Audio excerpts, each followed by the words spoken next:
Well, good morning. It's Sunday, November 2nd, 2025, and we're here at the Hotel Orloff. We're going to have an amazing November 2nd. I hope you remember to turn your clocks back. So right now it's, I don't know, what time is it? Let's take a darn look. I just got out of the shower, you have to forgive me. It's 6:16 in the morning. It used to be 7:16 at this time. So we should be seeing some signs of sunrise out there with the new time. Oh, today's going to be a special extravaganza. They say you're supposed to talk about what you're going to do in a video at the beginning, and then the YouTube algorithm robots. Yes, see, the sun's kind of coming up. The YouTube robotic mind then is able to deduce what the hell your video is about, and then it can promote it to people. That's something I never do. I just say, hey, and then, there's no telling what I'm going to. But, okay, so we're going to look at a bunch of comics. We're going to look at my creepy magazine collection. We're going to look at some Conan the Barbarian Marvel comics. We're going to look at a ton of stuff, the comics and monster magazines. And then I will, and I've got to do maybe at the beginning of this episode, I'm going to do maybe hour and 15 minutes of my radio broadcast because I'm contractually obligated to do a Sunday morning show. And today we're going to have a special tribute to the Amish, the wonderful people that live in Pennsylvania and the Midwest that will probably never hear my radio broadcast, but you can tell them when you're going in there to buy a pie from them that you've heard a lot of great surf music songs and musical tributes to the Amish. So we're going to be honoring the Amish today on the radio broadcast. I'll go down to the basement and do that in a minute. Just jumped out of the shower, haven't eaten breakfast yet. We're going to look at comics. If you want to just fast forward past the radio broadcast, those of you that are sensitive and can't take the horror and the fright of my radio broadcast, you can fast forward past it. I don't know. It might be an hour and 15 minutes of music. So, sensitive souls, beware of that. Okay, and you're going to be seeing some kittens romping around. Yeah, so those of you that like kittens, that's all going to be part of today's mammoth extravaganza episode as well. So, like most 60-year-old real Americans, I'm up on Sunday morning watching cartoons. Saturday and Sunday morning rituals. Since I was a zygote, I've watched cartoons on weekend mornings. And even though the networks don't show them anymore, we have ways of keeping those cartoons going here at the Hotel Orloff. So right now, it's 1966 again, and we're watching Captain America. I can't really show it to you because Disney owns the copyright, which they jealously guard, and they don't want you to ever see the Captain America cartoon. So I won't let you see it. But there are ways to see it if you know where to look. Internet Archive, things like that, right? Hey, look at this, man. This t-shirt I wore when I was in elementary school. Can you believe that? My Wacky Package Jerkins Wild Soap. And somewhere I've got all my Wacky Packages from. I was obsessed with those in 3rd and 4th grade, man, and 5th grade too. Except they were harder to find in Tacoma, Washington, because we didn't have a stop and go near when we moved. 5th grade. Oh, you don't care about that. Okay, I've been trying to clear off these pinball machines, and I've had some success. There is some books I got recently that I didn't show you yet. And where did I put them over here. Let's look at them, and then we'll put them on the shelf. And soon I'll be able to read. I can read now, but my eyesight's been a problem lately, last few years. But I'm getting cataract surgery. I don't know. Talked with a gentleman that's going to drive me to the surgery just yesterday. He showed up, and so everything's cool. He had it done not too long ago. He said it's no big deal, but I don't know. So, I can't find my glasses, so I'm wearing an old pair of glasses, but soon I guess I won't need them, and if I do need them, it'll be a milder prescription. So, okay, so I got some books. Local church was giving away religious books. And they're like liquidating their library. So I got this fantastically illustrated book from, 1953, but but it's 1964 edition. Here I am looking at a book about Jesus going, damn, this is a great book. So sorry, ladies and gentlemen. That's not the kind of language you're supposed to use when you're looking at these great 1950s illustrations of Jesus. So Mel Gibson's making a sequel to The Passion of the Christ, and isn't using the same actor. And some people are up in arms, like, why shouldn't Jesus, as soon as he's resurrected, look 20 years older? And well, because why would he? So unfortunately, it took him so long to get the sequel made that he's going to have to have a different actor. But there's lots of people in Hollywood that look like that, so it's okay. I have 2 copies of it, actually. Let's see if this one is the 1964 edition. Yeah, they're both 1964 editions, printed in the USA. Okay, so I also have this book, Stories of Jesus. It's a children's book. Let's see.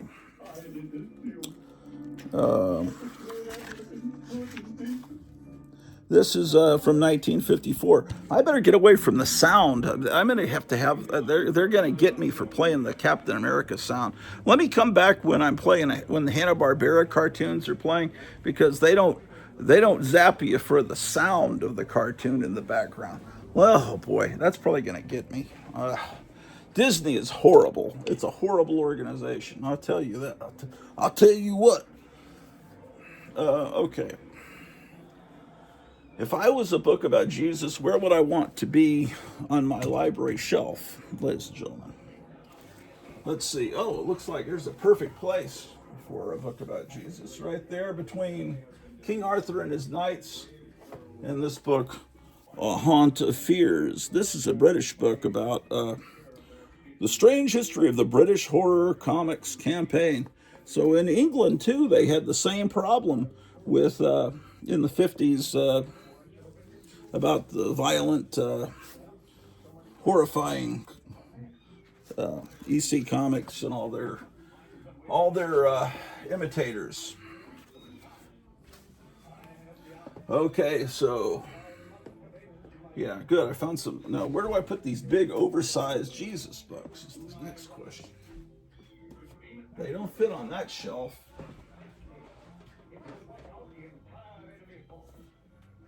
I found a spot over here, and then I have this book, Horror Comics, over 50 of the greatest horror comics, and this has, it's all black and white.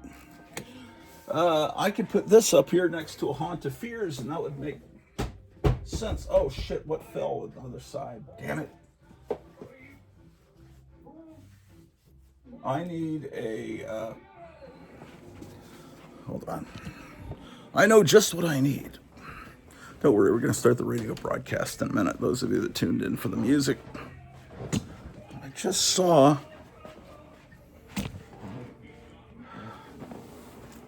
Oh, here we go.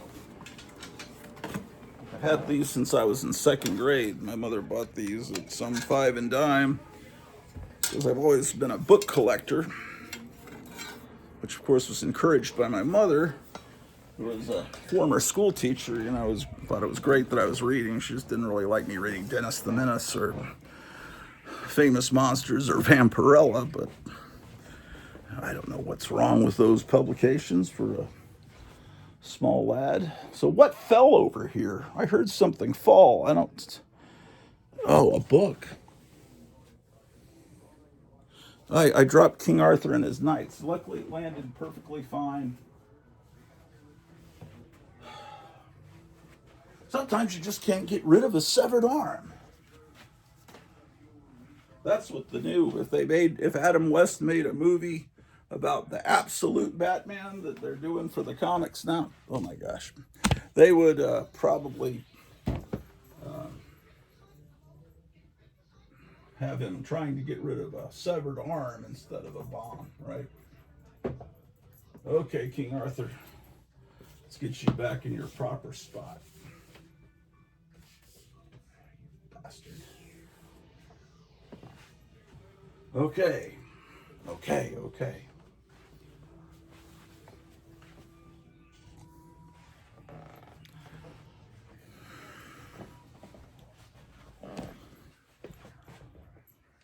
No more light there.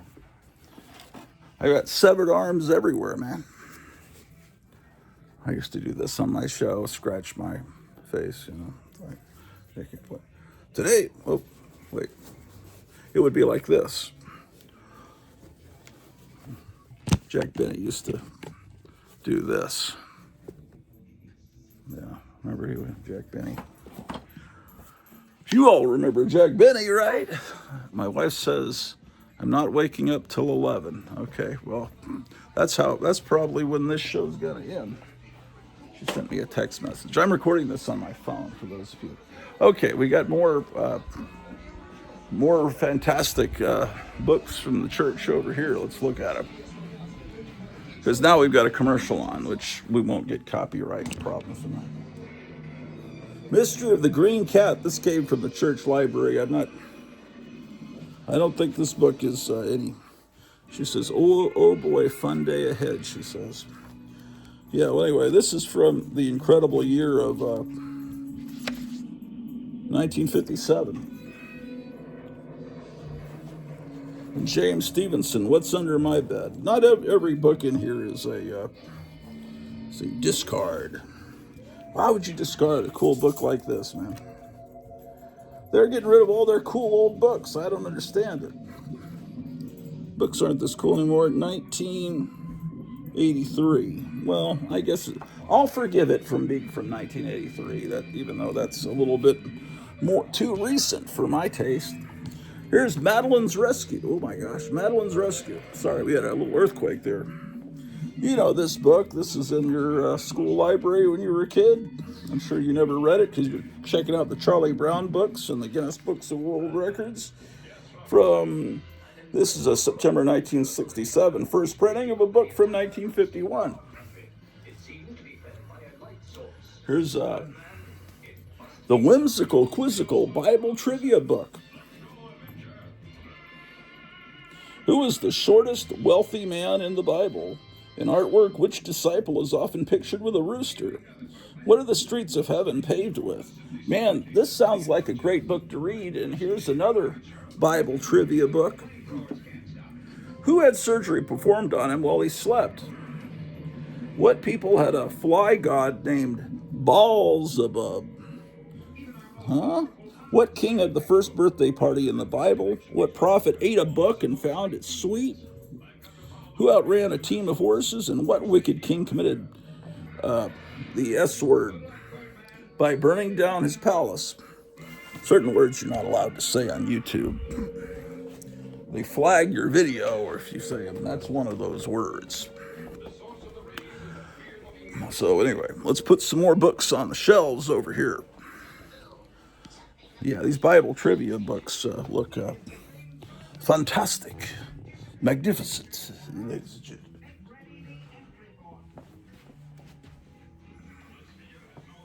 Yeah, we're getting the Christmas decorations put out, of course, because it's Christmas time.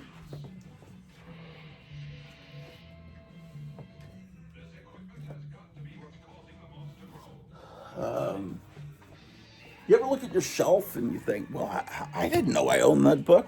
I didn't know I had Essential Werewolf by Night, Essential Tales of the Zombie, Son of Satan Classic, Essential Marvel Horror. Maybe, I don't know. Isn't that amazing? Yesterday I was trying to say it's great to have Alzheimer's because you forget everything and everything's a surprise. You have surprises like Christmas morning all the time. That's obviously sick humor, the kind of stuff I learned from National Lampoon. And I apologize. I know that people don't find humor like that funny. But Well, I was up in the attic and I was on camera and I said, I couldn't remember the name Alzheimer's. So I was telling my wife, I was trying to do a joke about Alzheimer's, but I couldn't remember the word Alzheimer's. And she found that mildly amusing, but, typical of me. And I'm not making light of that malady, which I probably have. Okay, so put that up there. Madeline's Rescue. Put this over here. Don't worry, we'll start the radio broadcast in a few moments. I gotta clear these pinball machines off. I don't have much. I gotta do what I gotta do, man. Man's gotta do what a man's gotta do, and gotta clear off the pinball machines, because otherwise, how can you play pinball?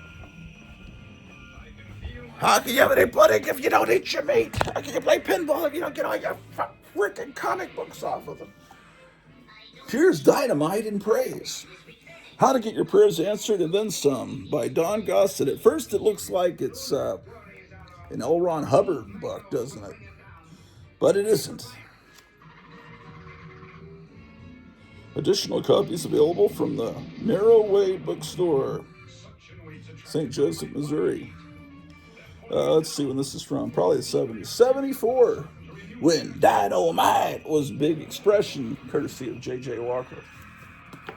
God Can Do It Again by Catherine Kuhlman. Lessons in Successful Living. You got to trust this lady, and I don't know about that guy. He looks a little creepy. This one is, his name was Jesus. And something happened to the book there. I don't want to know what that is. Let's see. I would guess this is from the mid-50s. No, 1950. I was off. This is the 1964 edition. Wonderful.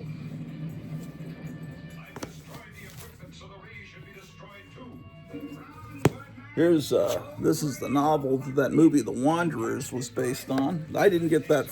That's not from the, sure, that's from somewhere. I always had that book. And I got this back in June at a kind of a citywide garage sale, Mary Poppins. So, here's my glasses. The whole time I had, no, this isn't my glasses. This is my old pair of glasses, but they'll function. How about that? Amazing.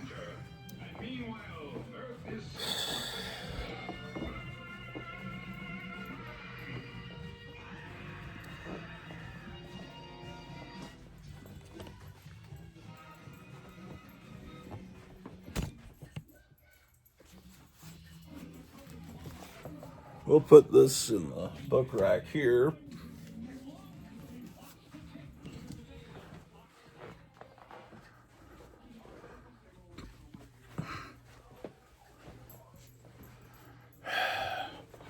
I'll just set these books here. What the heck?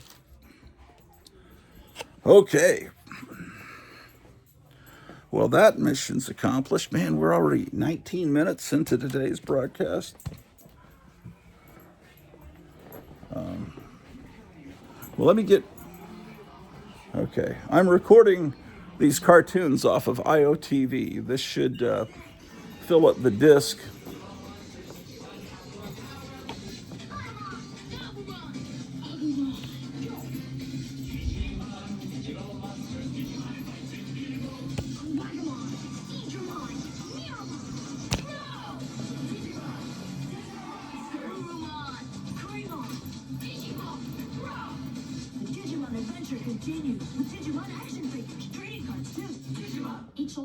Oh boy, no one remembers Digimon.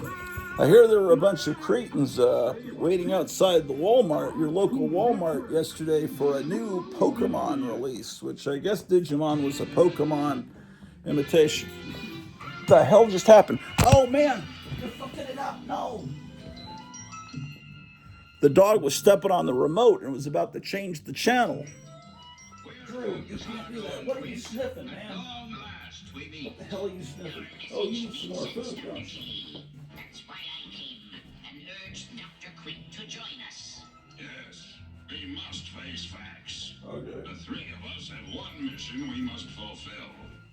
Dog almost turned the channel because I need to get her some food, some more food. I gave her some, but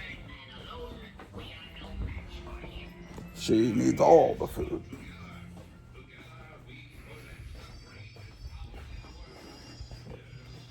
Let me see if I have some dog food in the basement.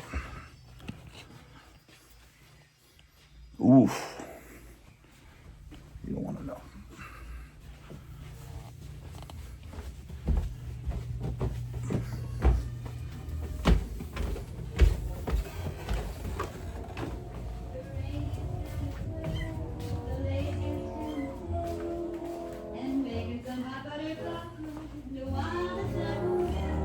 This calls for Bud. This calls for Bud. Where there's life, there's life. While you're waiting for that popcorn to pop, take a good long look at the Budweiser label. You'll find the key to Budweiser's special satisfaction summed up with 7 proud words. Choicest hops, rice, and best barley malt. Naturally, the king of beers. They're coming again. They're coming again.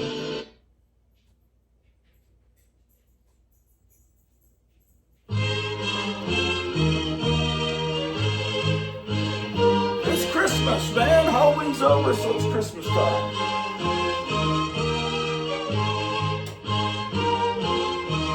You feed the dog and get ready for today's radio broadcast, and we'll get started.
Where's my glasses the whole time?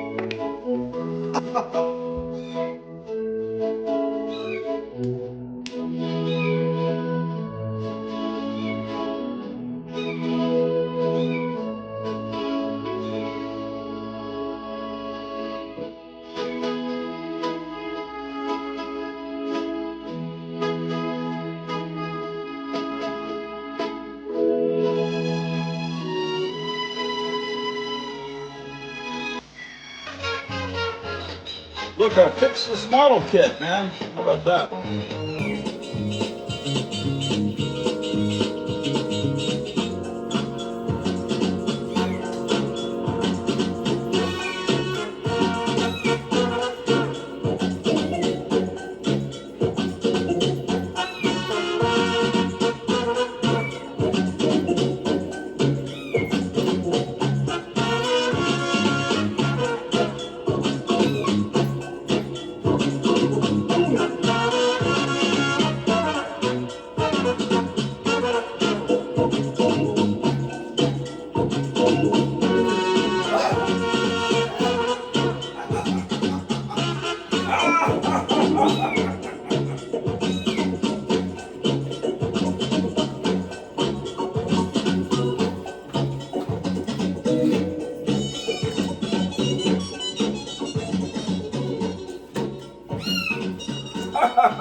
It's Christmas time. Christmas time in rural Retreat, Virginia at the Hotel Orloff.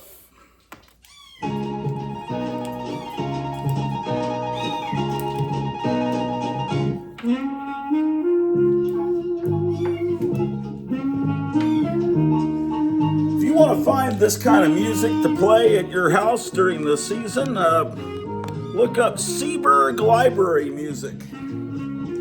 Seeburg. This is the music that was actually played in those supermarkets and department stores, Sears, whatever, back in the 50s. All the nice places that you used to shop at back in the 50s. Indeed. Okay, we're about ready. They say Ezra Cobb was a nice enough fella. Kind of quiet, hard-working, good neighbor, devoted son. Just about the last person in the world you'd suspect of being deranged. Deranged, the story of Ezra Cobb, grave robber, psychopath, and homicidal maniac. He was trapped in his mother's web of evil, twisted by his own demented fears, so obsessed with death itself that he became deranged. He carved a trail of butchery so brutal that newspapers refused to print its gruesome details. Deranged, a nightmare of insane murder and lingering death. Deranged, rated R, under 17, not admitted without parent. Now playing at a theater or drive-in near you. Beware the glare of the evil eye. Look deep into the evil eye and know the meaning of fear. Look, and you cannot look away, for everywhere you turn it's there, watching, waiting to strike. The evil eye. What does it want? What will satisfy its cravings? Only the dead know, and those they choose to tell. American International presents John Saxon, Letitia Roman, and Valentina Cortese in The Evil Eye. It looks where fear rules and terror dwells, and horror waits for you. Watch for it. The Evil Eye. It's watching you. Now playing at a theater or drive-in near you. Disc jockeys. Please note, there are 3 one-minute spots for the exotic ones and 1 30-second spot. When using the 1-minute spots, please rotate from number 1 to number 3. In other words, fellas, use them alternately. Don't stay on just one spot. We would appreciate that very much. Now stand by for your first spot.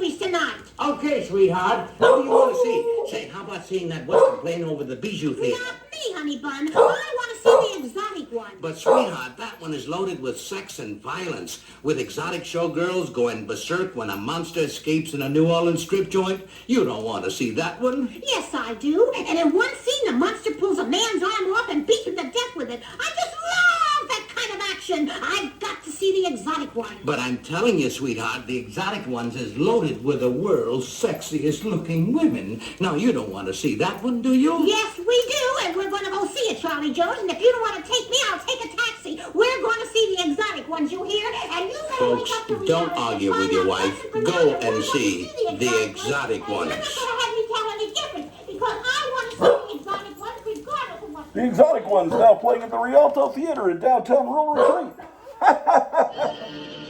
They're coming again. Another treatment for me. But electric shocks can't blot out that hellish memory. The sight of that giant Gila monster, huge and ghastly and gluttonous, almost luminous in the moonlight, its slimy, poisonous tongue darting out and sucking their bodies like insects. Watching the giant Gila monster helplessly, paralyzed with fright, knowing that mere gunfire only kindled its anger. What did it take to stop that thing? I don't know, but I'm going down to the train wreck and get some troopers. If we pump enough lead into that thing, we may hit a vulnerable spot. The giant Gila monster, miscarriage of nature, prehistoric freak spawned in the dense and desolate swampland. The giant Gila monster, with Donald Sullivan and the Dresden beauty of Lisa Simone. Now, with the killer shrews, the giant Gila monster.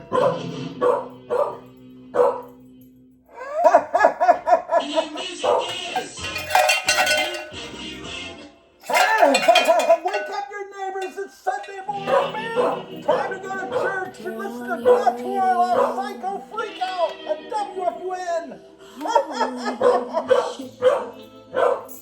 You won't believe your ears on WFUN. 79 on the radio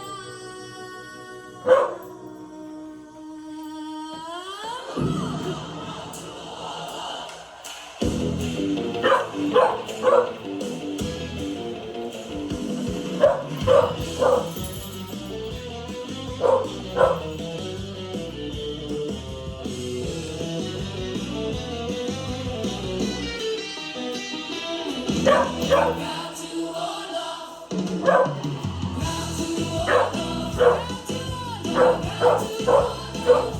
Drew, I'm on the air. I'll put on my on the air sign.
Wake up your neighbors, man. It's the Grottu Orloff Sunday show where we've got a dog barking in the studio, man. Come on, Drew. This is ridiculous. Come on. Upstairs. Come on, Drew. Come on, Drew.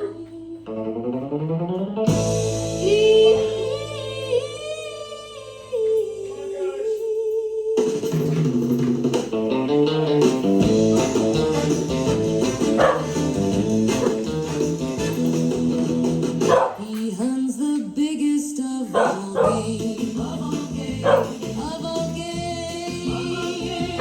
Of all game. Public enemies who tried to destroy our America. Our America.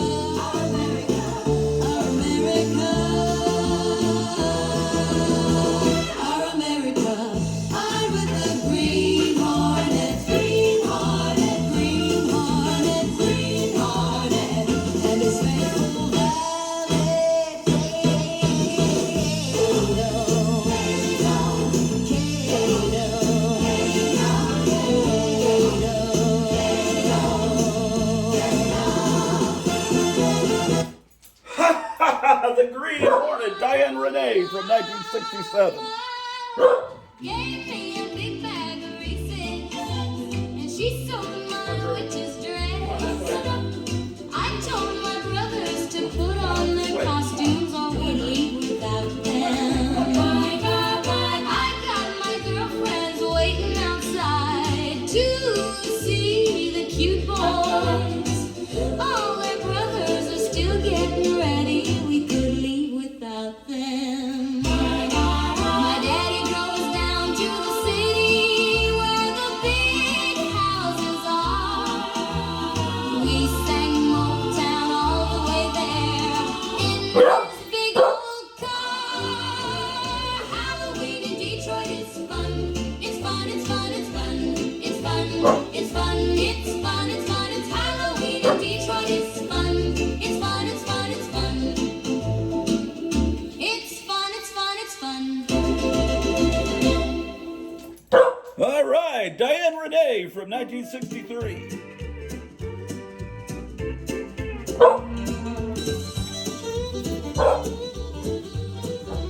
Some folks thank God for a magazine. It brought out a happiness you see with your kids on your knee. Tell them how it used to be. Thank God for famous monsters of film. He taught us all about Dracula, Frankenstein, the Mummy, and the Wolfman. The Gilman and King Kong, the Invisible Man and his son. Thank God for famous monsters of filmland. Oh Lord, yes. Thank God for famous monsters of filmland. Oh Lord, yes. Thank God for famous monsters of filmland. When your mama brought it home, we all gathered round. Couldn't wait to see what was inside. It was a family thing. We'd all start to sing. Thank God for famous monsters of filmland. He gave us the thrill of our lives and took us all by surprise. We'd all fall in love with monsters and what have you. Thank God for famous monsters of filmland. Oh, yes. Thank God for famous monsters of filmland. Oh, yes. Thank God for famous monsters of filmland.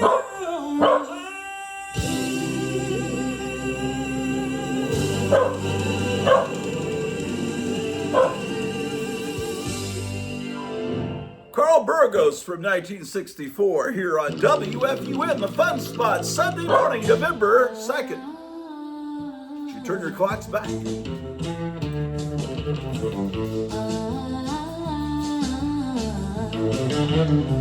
going trick or treating as Lady Godiva. Oh my God, look at the size of her trident. She's got me dying. I'm frightened in the black of night. I see the white of her eyes, the great white north and south pole. She's the bride of Frankenstein. She sent shivers down my spine when she rode behind. I'm going trick or treating as Lady Godiva. I'm going trick or treating as Lady Godiva. I'm going trick or treating as Lady Godiva. In 5, 4, 3, 2, 1, she'll be my ghost rider. Trick or treating as Lady Godiva. I must be tripping. My eyes are slipping. She's getting wider. My eyes, I see stars. I see stars. I'm going trick or Leave the cat. treating as a lady. There's a dog and 2 kittens in the studio, man. It's chaos. I'm going trick or treating as Lady Godiva. Ah!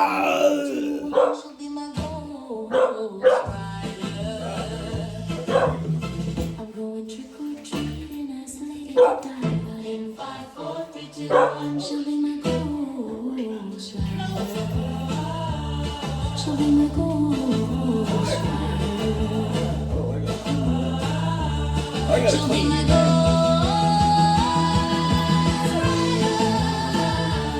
She'll be my ghost.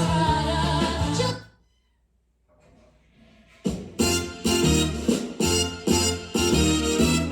Thank God for Godzilla. Thank God for Godzilla. Thank God for Godzilla. Thank God for Godzilla. Thank God for Godzilla. Thank God for Godzilla. Thank God for Godzilla. Thank God for Godzilla. That big old boy just comes and eats up the bad guy. Thank God for Godzilla. Without him, Tokyo wouldn't be here. No, no, no. Thank God for Godzilla. Thank God for Godzilla. Thank God for Godzilla. Yeah, we owe him, so why don't we just throw him a parade? Thank God for Godzilla.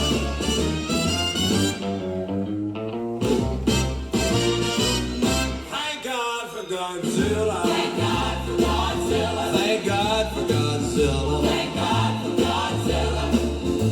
That big old boy just comes and eats up the bad guy. Thank God for Godzilla. Thank God for Godzilla. Thank God. Thank God for Godzilla. Thank God. Thank God for Godzilla. Thank God. Thank God for Godzilla. Thank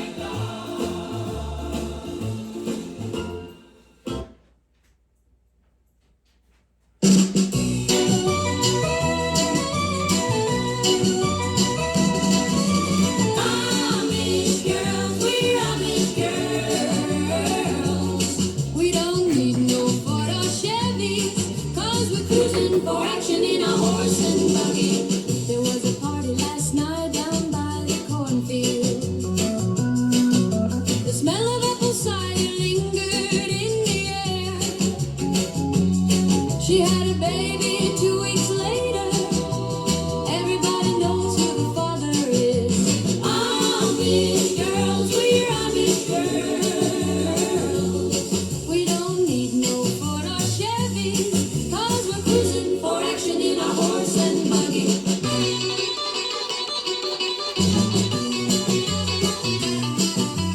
Going down to the river to wash my clothes. Dancing with the fellas, sneaking them in through the back door.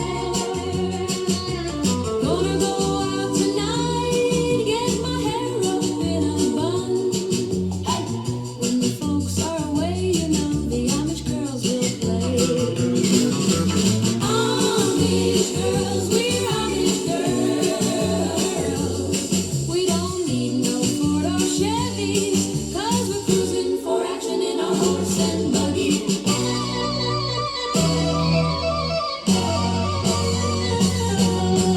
Amish girls, we're Amish girls. We don't need no Ford or Chevys, 'cause we're cruising for action in a horse and buggy.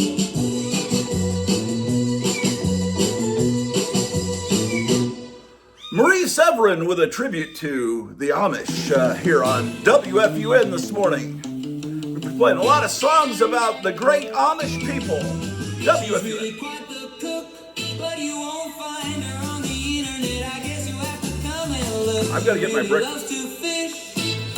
The one thing that you might not know is I only date Amish chicks. Amish chicks. I only date Amish chicks. Amish chicks. Amish chicks. I only date Amish chicks. She loves to read a book, but you won't find her on the internet. I guess you have to come and look. I really love this chick. The one thing that you might not know is I only date Amish chicks. Amish chicks. I only date Amish chicks. Amish chicks. Amish chicks. I only date Amish chicks. So if you ever see us riding down the street, it's gonna be in a buggy, it won't be in a Jeep. I said, if you ever see us riding down the street, it's gonna be in a buggy, it won't be in a Jeep. Oh, oh, oh, oh, oh, oh, oh, oh, oh, oh,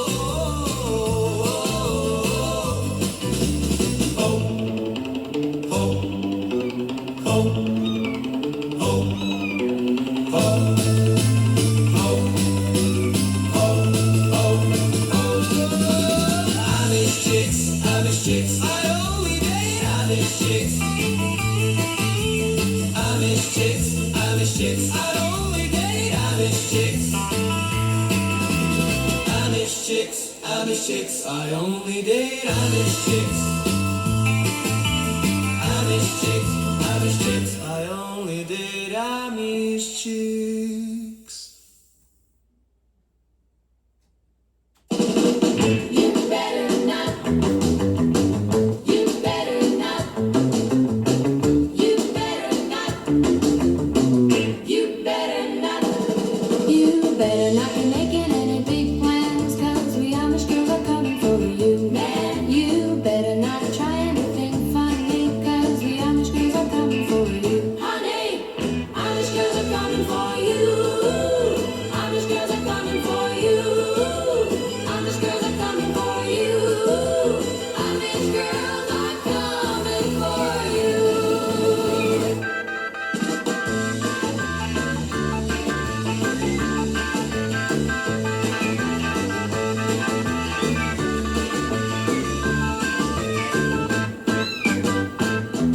You better not try to make us stand, 'cause we Amish girls are coming for you.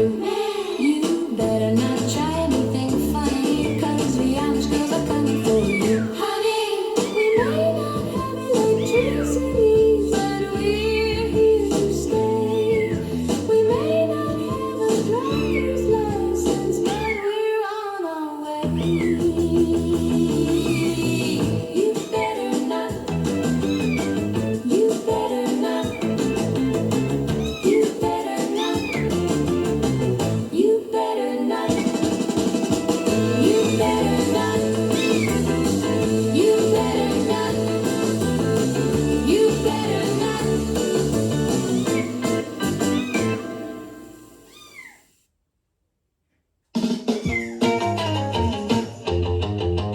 Can't you see them by the seaside? Isn't it a beautiful sight? I'm a surfer girl, and it's a shame to cover those curls. Ooh.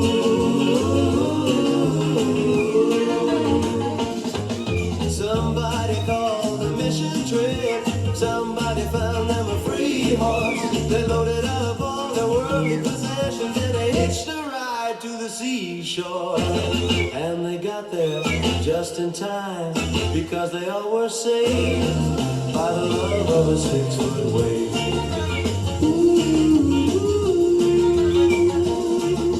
Riding down on a perfect break with a golden 10 that's hard to fake. I'm a surfer girl, and it's a shame to cover those curls. Ooh.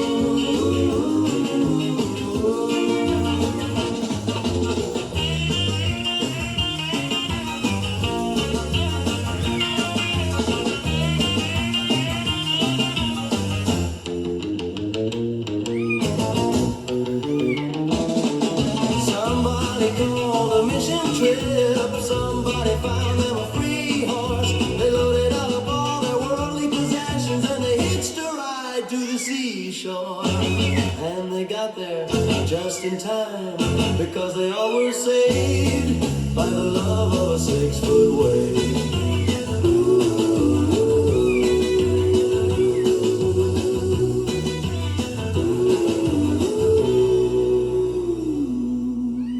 WFUN Sunday morning. It's 38 degrees out there. We're having a special tribute to the Amish this morning.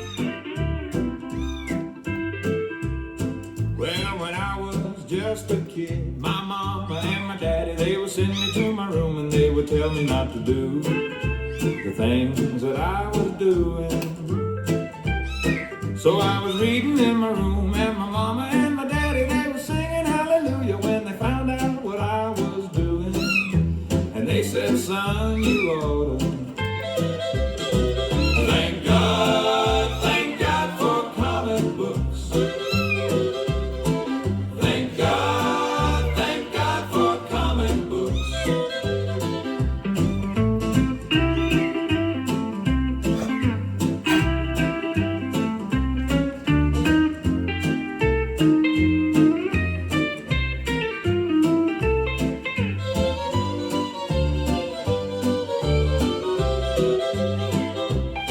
I said when I was just a kid, my mama and my daddy, they would send me to my room and they would tell me not to do the things that I was doing.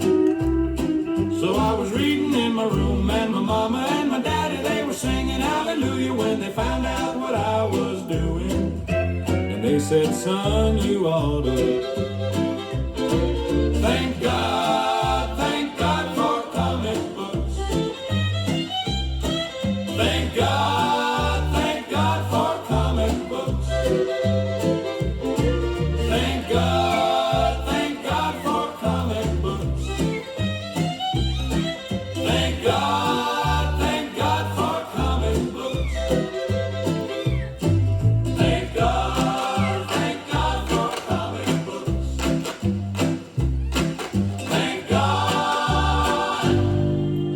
Thank God for comic books.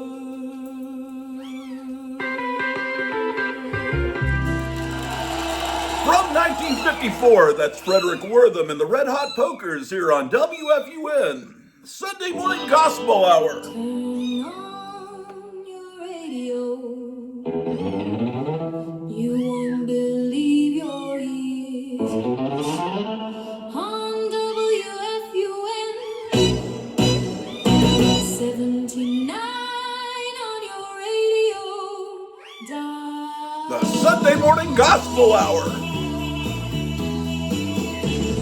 Grottu Orloff, Grottu Orloff, Grottu Orloff, Grottu Orloff. Holy shit.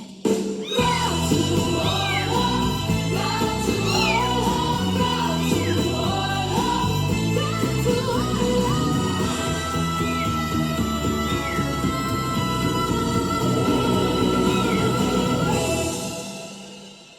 And Margaret from 1963 here on the Grottu Orloff Show, where I'm busy eating breakfast.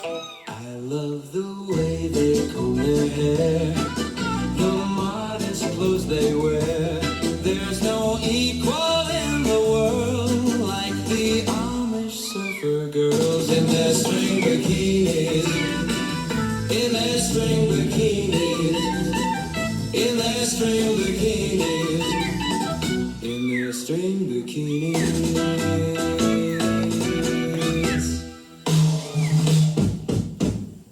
Brian Wilson from 1963, ladies and gentlemen, tribute to Amish people all around the world, especially here in Pennsylvania. I gotta be right back. I love the way they comb their hair, the modest clothes they wear. There's no equal in the world like the Amish surfer girls in their string bikinis, in their string bikinis, in their string bikinis, in their string bikinis.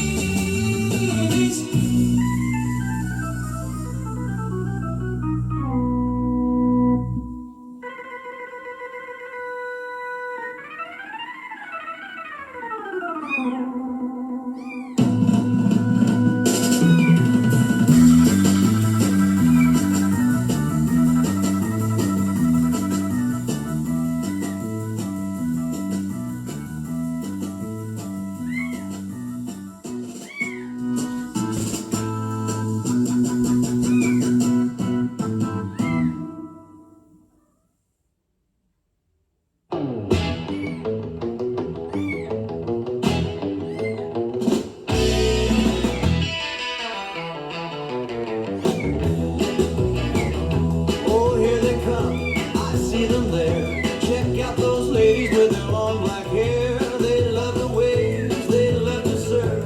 And just in case you haven't heard, they're Amish, Amish surfer girls. Those Amish, Amish surfer girls. Those Amish, Amish surfer girls. Amish surfer girls. Now here they come paddling out. Their boards are short, they're long, they're thin, they're stout.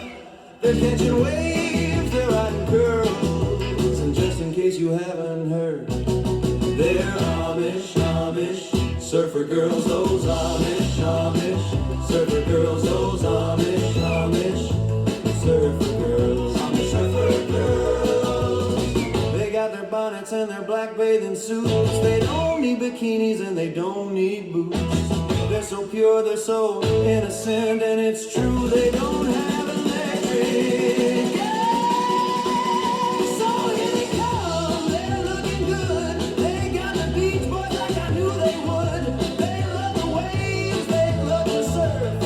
And just in case you haven't heard, they're Amish, Amish, Amish, Amish surfer girls.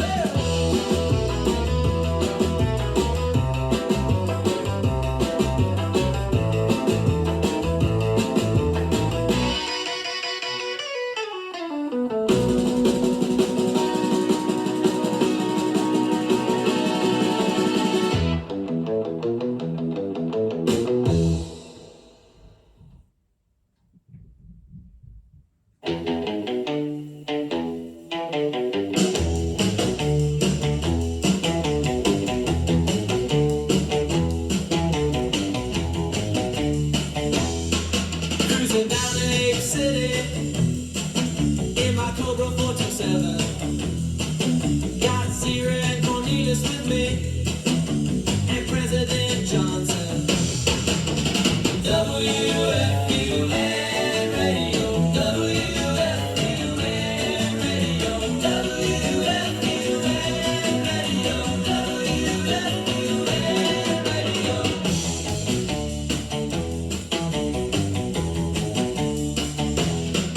Cruising down in Ape City in my Cobra 427. Got Zira and Cornelius with me and President Johnson. WFUN Radio, WFUN Radio, WFUN Radio, WFUN Radio. Get in my Cobra, take you to Ape City. Get in my Cobra, take you to Ape City. We're gonna surf. Frankenstein is surfing. We're gonna surf. President Johnson's gonna be there.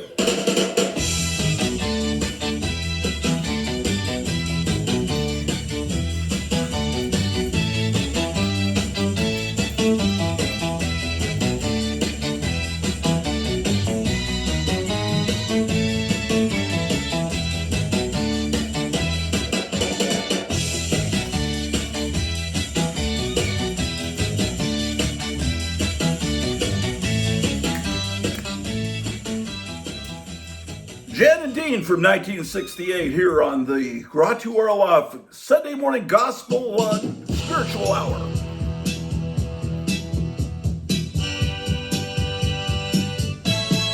Look out! Vladimir Putin, master of kung fu. They're coming for you. Look out! You were born a man who covets danger. Vladimir is the man, born to lead 100 million comrades, taking care of them. Got to see him through. Stand by him. He's gonna make you proud. He's gonna give you more than you ever knew. His time has come to serve his country. Look out, Vladimir's the man. Look out, they say he's got a taste for power and no time for the games that other people play.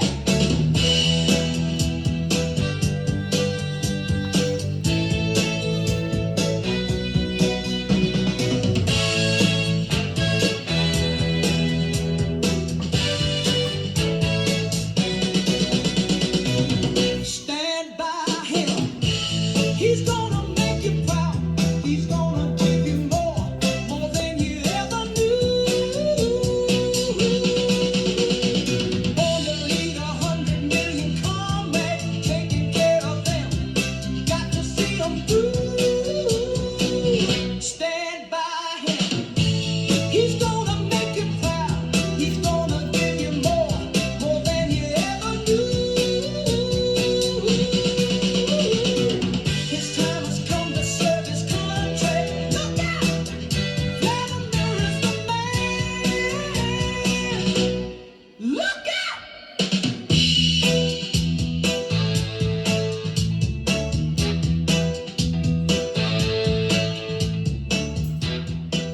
Vladimir Putin put this cat behind a bush in front of my house 4 weeks ago, and we're she's just getting off bottles, but bottle to the baby. Thank God for Frankenstein. Thank God for Frankenstein. Thank God for Frankenstein. I used to have a lonesome mind. Thank God for Frankenstein. 'Cause if I had not gone to see that Frankenstein movie on that Saturday afternoon, then I would not have met you in that theater, and you'd be gone from my life too. Thank God for Frankenstein. Thank God for Frankenstein. Thank God for Frankenstein. I used to have a lonesome mind. Thank God for Frankenstein. We'd never have found each other if it wasn't for him. And now we found true love, and we owe it all to him. The greatest love story of all time, so thank God for Frankenstein.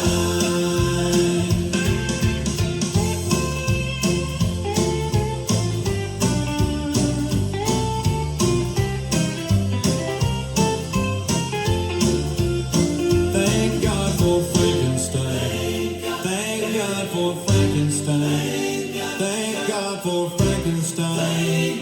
I used to have a lonesome mind. Thank God for Frankenstein. Thank God for Frankenstein. Thank God for Frankenstein. I used to have a lonesome mind. Yeah, from 1964, that's Willie Nelson with Thank God for Frankenstein. WFUN. WFUN Fun Radio. The Grottu Orloff Sunday Morning Spiritual Hour. Shit. Sure.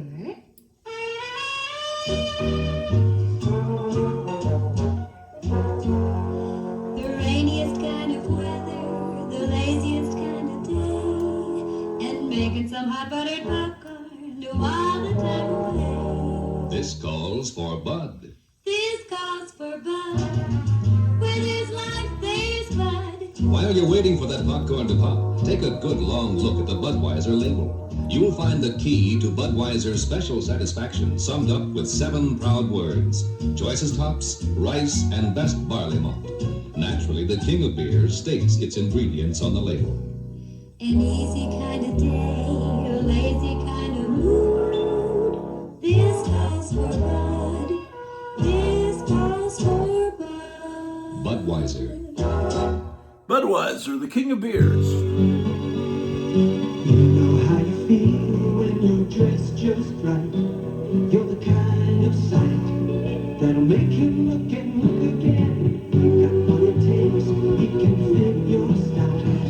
While all the while you're feeling fine and making friends. Come on down to our corner of the world, for specials for the real people know. Come on down to our corner of the world. Casual Corner. Now at Casual Corner, a fantastic spring sale on jeans, shirts, dresses, and pantsuits. Save 25 to 40%. Spring sale in November. Those morons. Located in the Six Flags Mall in Arlington, Texas. And do you remember Chess King? Massacre, Haunted House. Rated #1 by the Chicago Tribune, Haunted Illinois, and more. Fully remodeled, expanded, and scarier than ever before. It's 20,000 square feet of your worst nightmares. The Massacre Haunted House is located near Naperville in Aurora. Get directions and ticket info at fearthemassacre.com. That's fearthemassacre.com. This October, bring your friends and scream at Illinois' #1 attraction, the Massacre Haunted House. Saturday, one of Southwest Arkansas's scariest Halloween attractions returns. Don't miss the 15th annual Nathan Haunted House. Tickets are still only $5 each, and proceeds benefit the Nathan Volunteer Fire Department. The doors open at 7 and close at 10 on October 22nd and 29th. Scare up some friends for a night of fright at the 2011 Nathan Haunted House. Join our event page on Facebook for more details. The Nathan Haunted House, celebrating 15 years of fright. Be afraid. Be very afraid. The creatures are coming to life. Are you ready for the terror that lives at Spook Hollow? The ghosts and ghouls will control your every thought. Illinois' best haunt returns with MC Manor, Spook Hollow Trail, and all-new MC Nightmare. 36 indoor rooms, 26 of which are all new. Add that to Central Illinois' longest-running haunted trail, and you have a nearly 1 hour Hollywood-level haunt experience. Now open 3 weekends. The Trail of Dead forms from 6:30 to 11 Friday and Saturday, October 11th, 12th, 18th, 19th, 25th, and 26th. $20 for all 3 events or upgrade to a speed pass for an additional $10. Hayrack rides are free. Will you make it out alive, or will you become another one of the lost souls deep within the woods of Spook Hollow? Brought to you by the Marquette Heights Men's Club. Spook-hollow.com. Located off Interstate 474, exit 9. Look for the searchlight. On Highway 67. Here's much more music from a feature album on WFUN. 79 hits. Here's the number 5 song in the country coming to you from the Grottu Orloff Sunday morning spiritual gospel hour. In a basement full of skeletons and monsters, surrounded by my bloody rubber head. No reason to be happy, I was down in the dumps. My friends, they up and left me for dead. But the good Lord, He brought me back. Brought me back. Thank God for horror comic books, 'cause if I didn't have them, who knows where I'd be. Thank God for horror comic books, 'cause if I didn't have them, who knows where I'd be.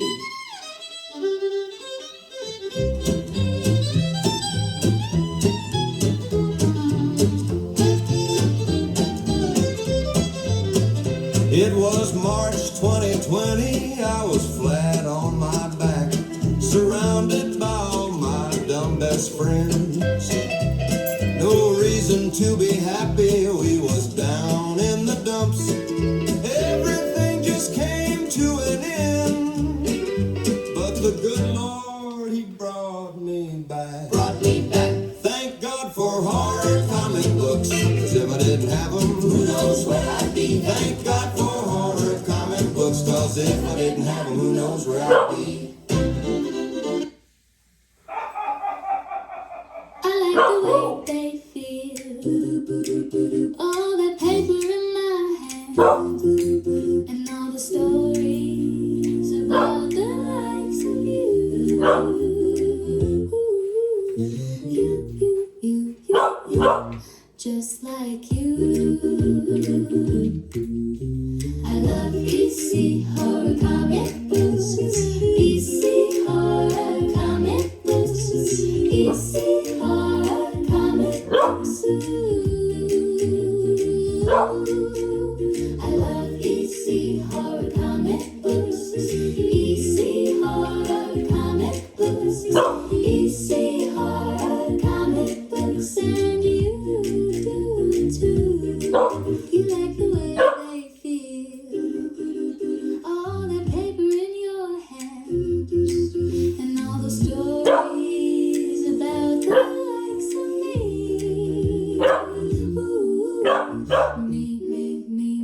Me, just like me. You love EC horror comic books. EC horror comic books. EC horror comic books. You love EC horror comic books. EC horror comic books. EC horror comic books. And I do too.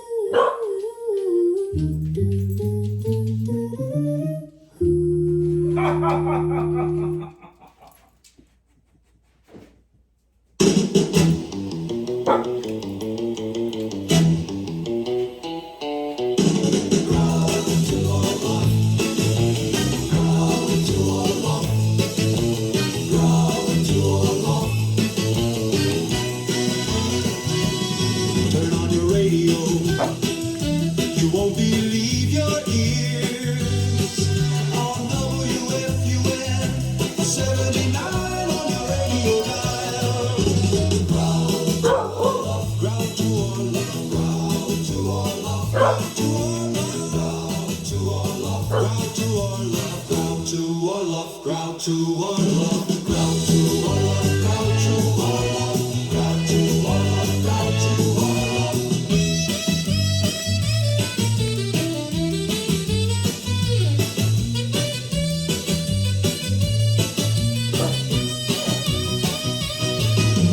Ground to Orloff, ground to Orloff, ground to Orloff, ground to Orloff, ground to Orloff, ground to Orloff, ground to Orloff, ground to Orloff, ground to Orloff, ground to Orloff, ground to Orloff, ground to Orloff, ground to Orloff, ground to Orloff.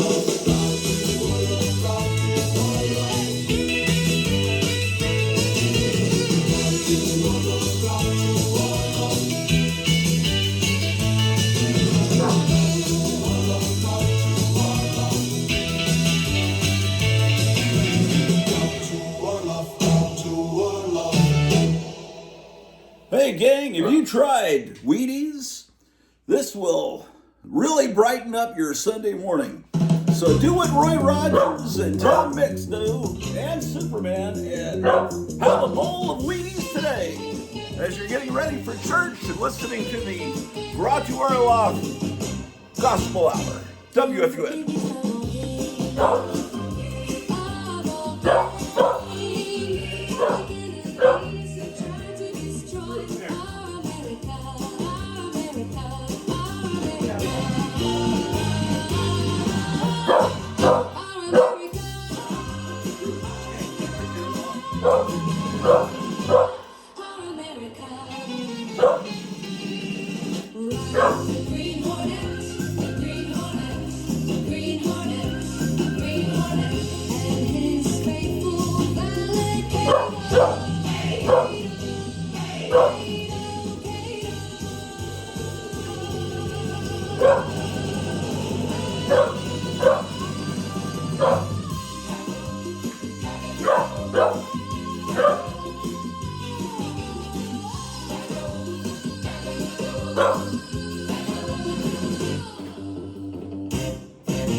The Green Hornet on WFUN. Sunday morning, November 2nd, where the dog is going crazy in the studio.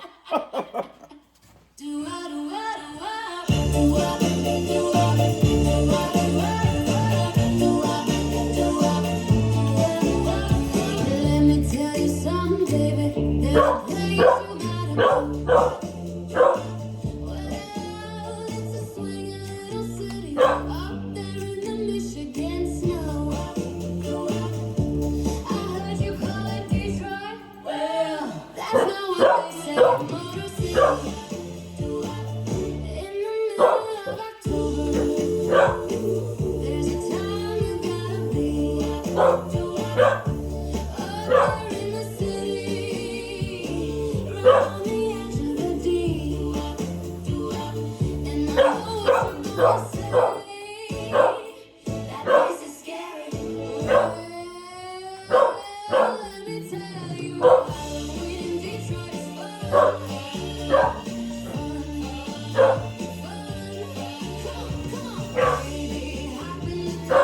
We're gonna head up 75.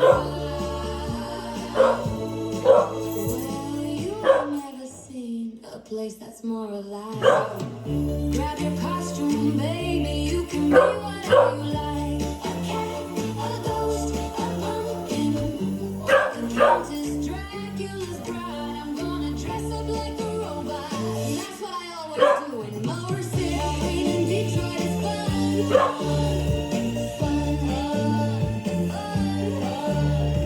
Halloween in Detroit is fun.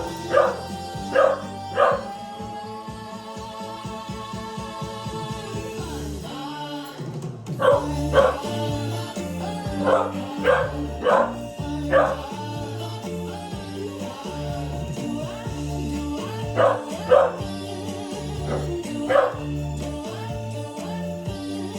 Hey,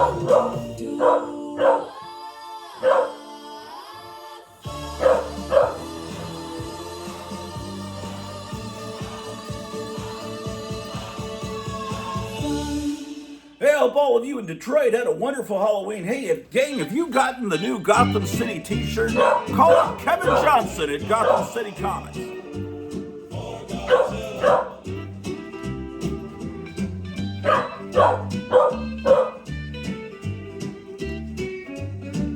Ever since I was a kid, I believed in a monster from the deep. And it wasn't too long until the monster started coming up to me.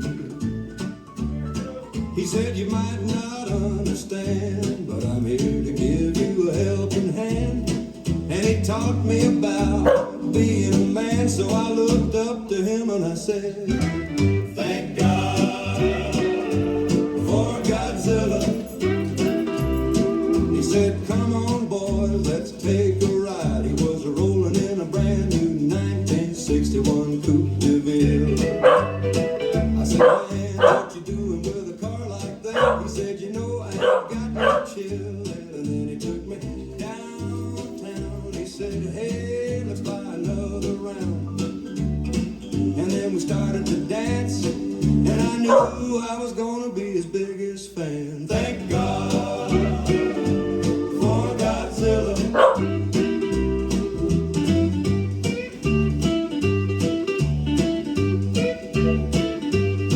I said, man, can you really get down like that? He said, yeah, you know I'm on that attack.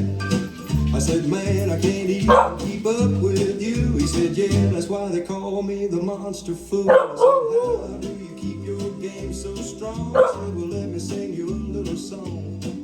And then he started to sing, and I said,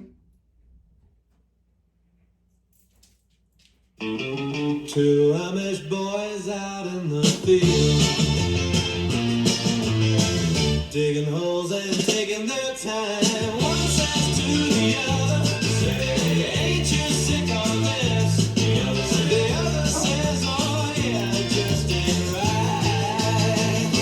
It's time for a change. Amish drag race. Amish drag race. Amish drag race. Takes it all. They went into town to see the elders and the bishop too. The bishop, he says, don't bother me. And the elder, he says, don't look at me. It's time for a change. Amish drag race. Amish drag race.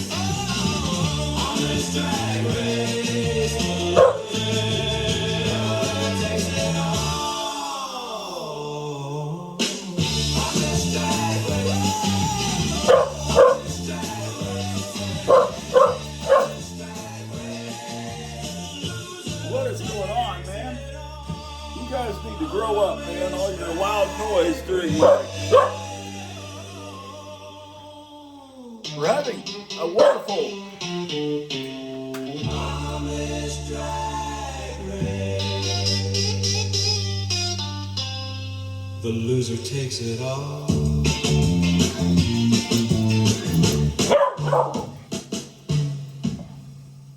These fresh-luggeter animals, man, they're making a lot of noise during my big broadcast here, a tribute to the Amish this morning, Let's go Sunday. to Jim's Coffee Shop in San Antonio.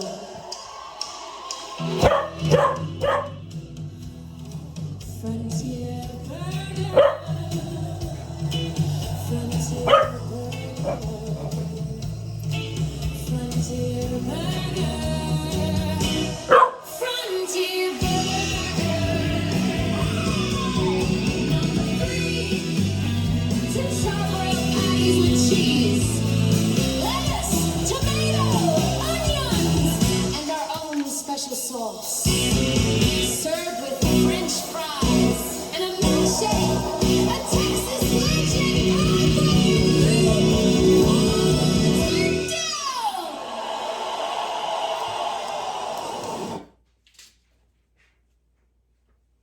Turn on your radio.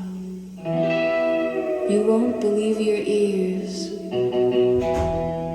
on WFUN 79 on your radio dial. Grottu Orloff! Holy shit.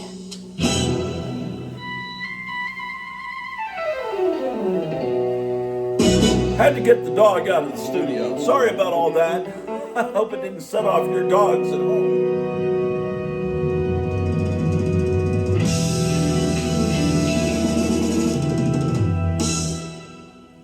Hey, you're listening to Grottu Orloff. It's the wonderful spiritual gospel hour every Sunday morning here on WFUN, Rural Retreat, Virginia.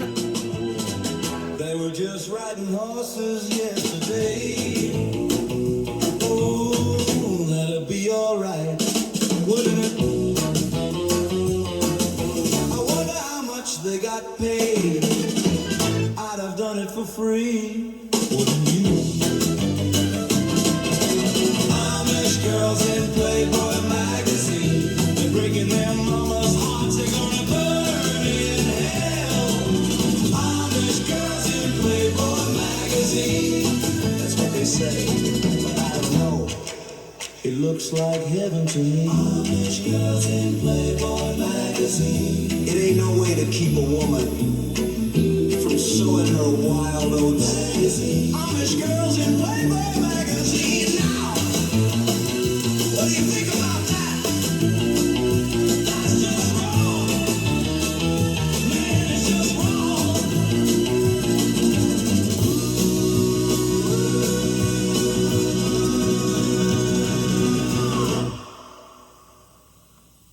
Ladies and gentlemen, The Doors. 1967. WFUN. WFUN, classic rock and wonderful gospel.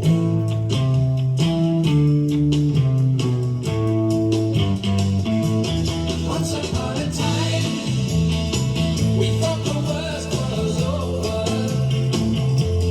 Once upon a time, we thought the worst was through.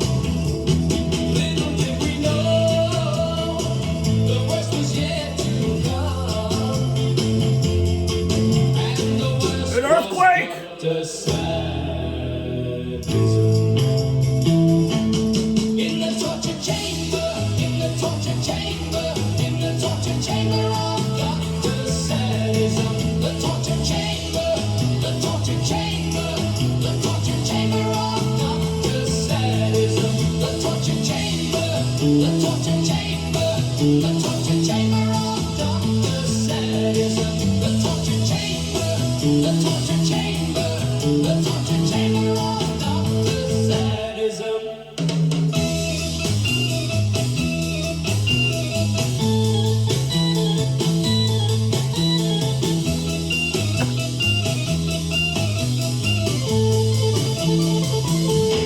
Once upon a time, there was a torturer, and he was so bad.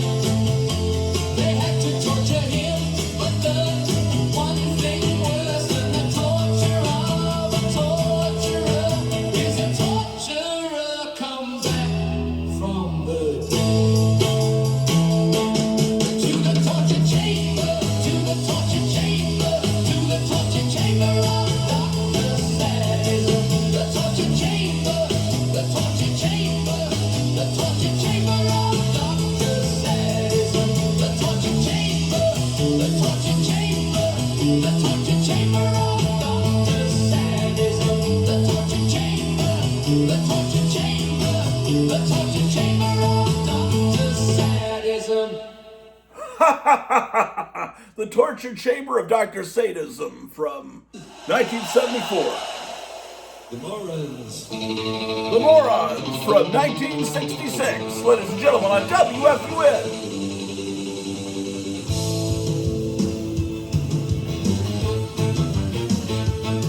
Live at Shea Stadium. Her name is Imogene. She's a dead ringer for her dad.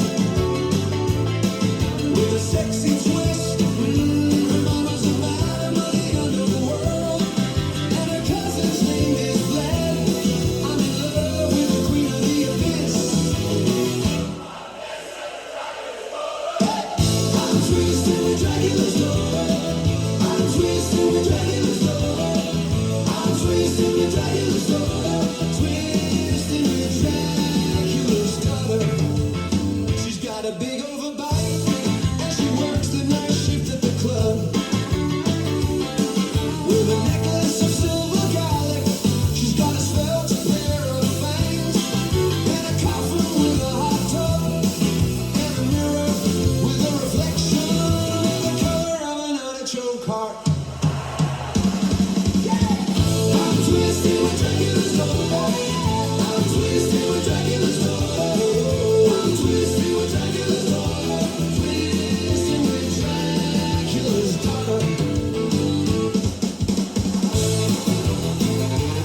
Hey, man, Twisted with Dracula's Daughter, the Morons.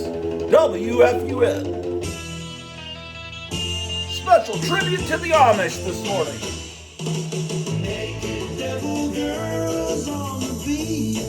Maybe not this song.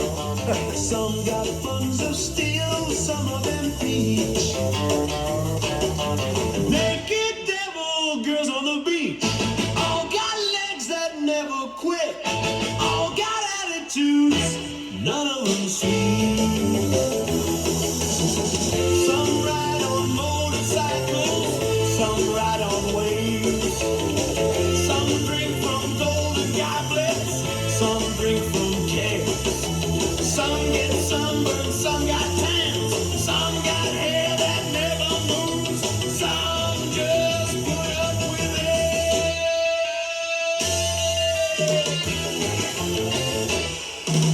Naked devil girls on the beach, some got buns of steel, some of them peach. Naked devil girls on the beach, all got legs that never quit, all got attitudes, none of them sweet.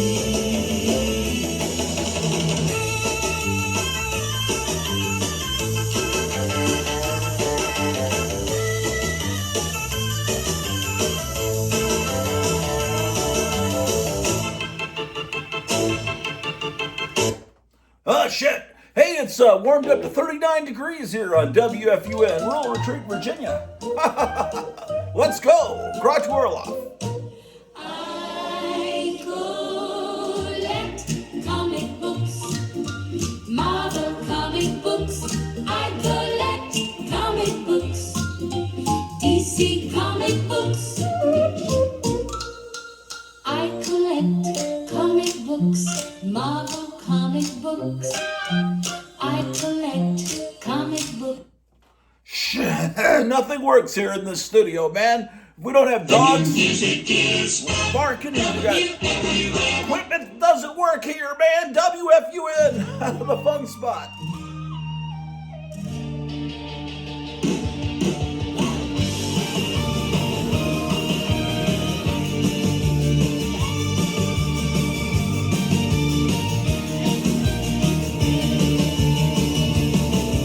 I used to think I was human, but I found out I was wrong. 'Cause I opened a page and saw my face, and now I can be strong. I'm a Santa Claus.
It never fails, man. Sunday morning, the equipment never works. Dracula lives in a far-off land with a taste for your blood and a plan for your hand. Dracula lives and it's true. He don't sleep.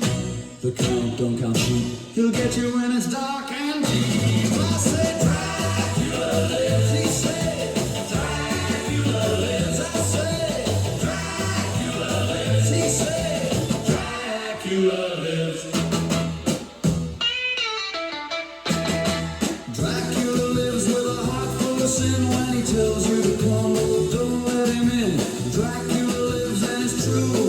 With a mind full of bad and a taste for your dad, I can say without doubt he's the worst I ever had. I say Dracula lives. He said Dracula lives. I say Dracula lives. He said Dracula lives. He said Dracula lives. He said Dracula lives. He said Dracula lives. He said Dracula lives. He said Dracula lives. He said Dracula lives. He said Dracula lives. He said Dracula Lives from 1972 here on the Sunday Morning Gospel Hour here, WFUN out of Rural Retreat, Virginia. Grottu Orloff Show.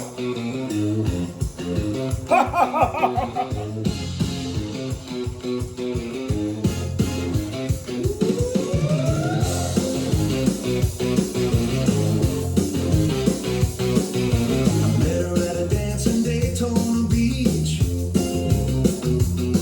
When she came out of the swamp and walked across the street, with her hair like seaweed and eyes like the moon,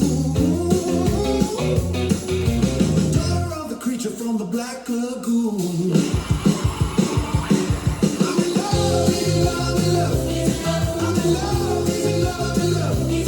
I'm in love, he's in love with the daughter of the creature from the Black Lagoon. I met her at a dance in Daytona Beach. You gotta turn your clocks back. I met her at a dance in Daytona Beach. I'm in love, he's in love, I'm in love, he's in love. I'm in love, he's in love with the daughter of the creature from the Black Lagoon. I met her at a dance in Daytona Beach. She's a weird little thing, but I don't care. I love her slimy skin and her seaweed hair. When I ask her for a date, I know she won't say no. She thinks I'm better looking than that guy named Joe. I'm in love, he's in love, I'm in love. He's in love, I'm in love, he's in love, I'm in love. He's in love, I'm in love, he's in love with the daughter of the creature from the Black Lagoon. I met her at a dance in Daytona Beach. I'm in love, he's in love, I'm in love. He's in love, I'm in love, he's in love, I'm in love. He's in love, I'm in love, he's in love with the daughter of the creature from the Black Lagoon. I met her at a dance in Daytona Beach.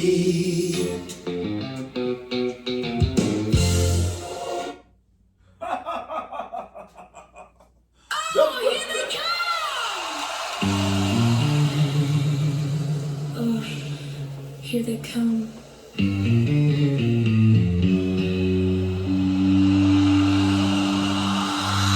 Cannibal girls, cannibal girls, cannibal girls, cannibal girls, cannibal girls,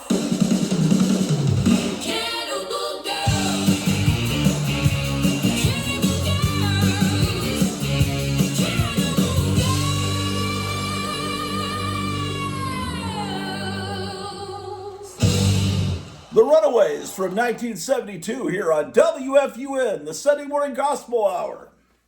WFUN, Grottu Orloff. Oh, here they come! Cannibal girl, cannibal girl, cannibal girl,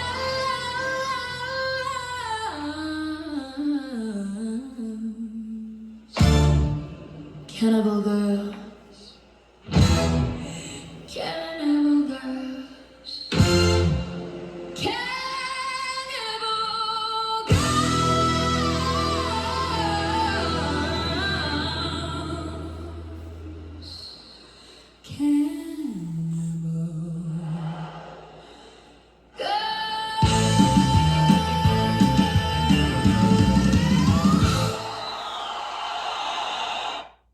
WFUN, the Grottu Orloff Show.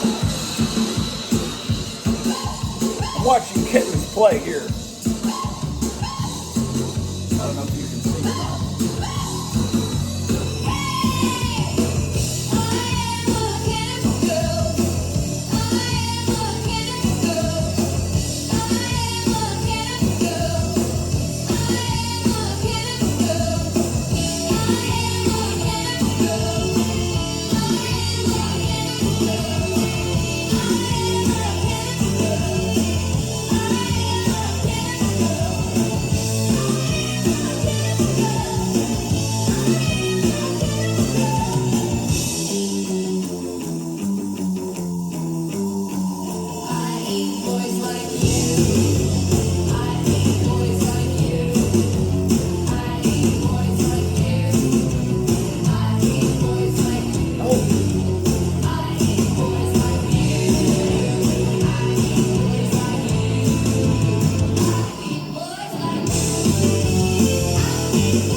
Sorry, the station manager really likes to hear songs about cannibal girls. I promise that'll be the last cannibal girl song for a while. Here on WFUN. I met a gal down in Lancaster. She was sweet and she was fair. She had on her little white bonnet with her pigtails down to there. Well, she asked me to go with her, and I had no idea that Amish record hopping to the Amish. We're the kings of rock. We're gonna pop up until the cows come home. Bobbing at the Amish record hop. Well, Mary and Susie and Katie and Sue, their daddies don't know what they do. Out here, they're just the coolest girls, and they live in their own little world. You know, these girls know how to rock. They're always waiting for me to knock, so we can be bopping. Amish record hopping to the Amish. We're the kings of rock. We're gonna pop until the cows come home. Bopping at the Amish record hop.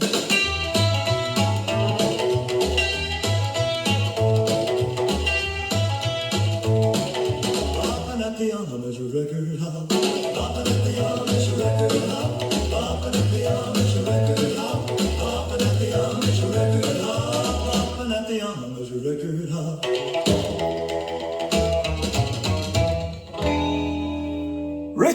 Wilson from 1957 with the Amish record hop. WFUN. Popping like a bubble, and I'm a jumping like a jack, and I'm a moving like a muscle, and I'm a grooving like a cat. My main squeeze said, "Come on, baby, baby, we don't have to stop. Let's go down to the Amish sock hop. Well, it's a crazy little party, the best you ever seen. In a little old farm, a farm down in Amish country. So get your guy and get your guy, and when you hear the clock strike 9, and if you're ready to rock, well, let's go to the Amish sock hop. Well,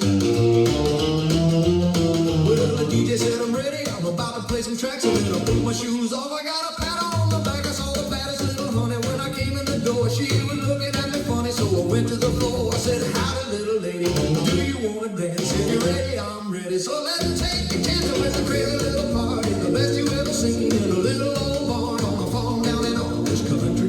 So get your gal and get your guy, and when you hear the clock strike 9, and if you're ready to rock, let's go to the Amish sock hop.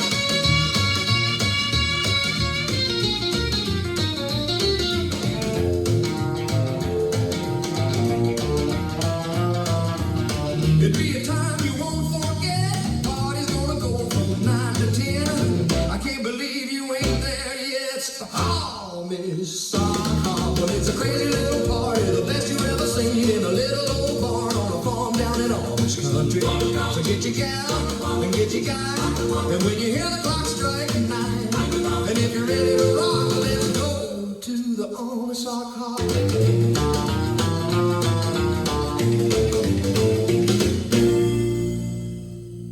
Hey, it's WFUN. It's your host, Grottu Orloff. Special tribute to the Amish this morning on the Gospel Hour. Well, my girl can shake it like a jelly roll. All the girls really know how to rock and roll. I got a pretty little thing, I'm gonna make her mine. The other night she gave me a sign. She said, "Come on, baby, let's take a ride, and I'll show you how the girls rock in Amish paradise." Amish girls really know how to rock and roll. Amish girls really know how to rock and roll. Well, my girl can shake it like a jelly roll. Amish girls really know how to rock and roll.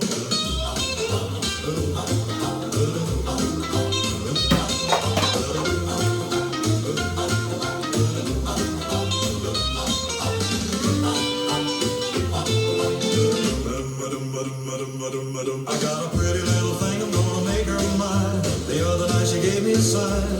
She said, "Come on, baby, let's take a ride, and I'll show you how the girls rock in Amish paradise." Amish girls really know how to rock and roll. Yeah, the girls really know how to rock and roll. My girl can shake it like a jelly roll. Amish girls really know how to rock and roll.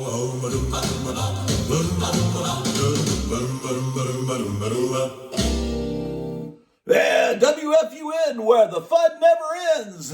Sunday morning, we're getting ready for church. Grottu Orloff. Cruise on up to the barn dance, horse and buggy ride to the Amish rock and roll barn dance. Cruise on up to the barn dance, horse and buggy ride to the Amish rock and roll barn dance.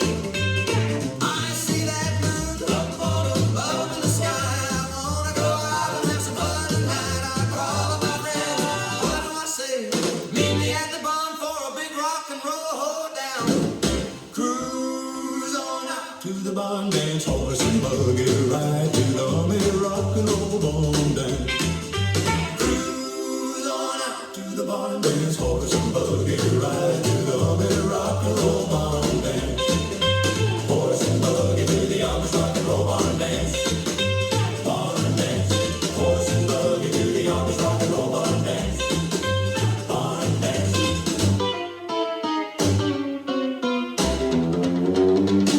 Well, the band's playing, they're playing loud. My heart's racing for a rowdy crowd. I see my girl out on the floor. We're dancing till our feet get sore. Cruise on out to the barn dance, horse and buggy ride to the Amish rock and roll barn dance. Cruise on out to the barn dance, horse and buggy ride to the Amish rock and roll barn dance.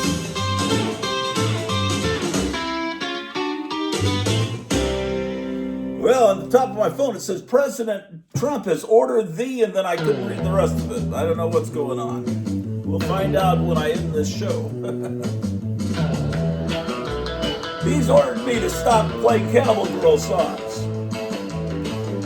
WFUN, Sunday morning gospel radio hour. She can dance and she can't sing. She's a flirty little thing. I saw her when I got off the bus. I said to myself, Oh my God. she's with us. In her blue dress and white apron. What a girl, I'm not faking. I can't believe my eyes. No, no, no, no, no, no, no. Amish girls on the beach. Amish girls on the beach. They have no buttons and they have no zippers, but they have blue eyes and golden slippers. And when they turn around and show their behind, it's just like they've never been seen by mankind. Their mama says they can't get wet, but they're the prettiest girls that I ever met. And I just wanna be the one to be their pride and joy.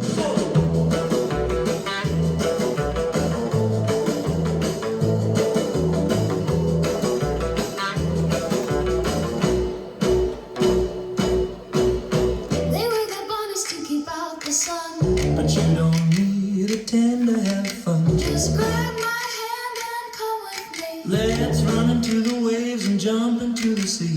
And then we'll watch the tide come in. I just wanna be your best friend. If I can have it. Oh no, No, no. no, no, No, no. Amish girls on the beach.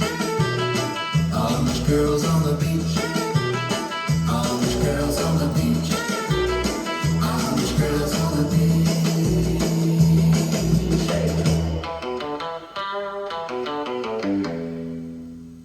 Amish girls on the beach, man. Janet D.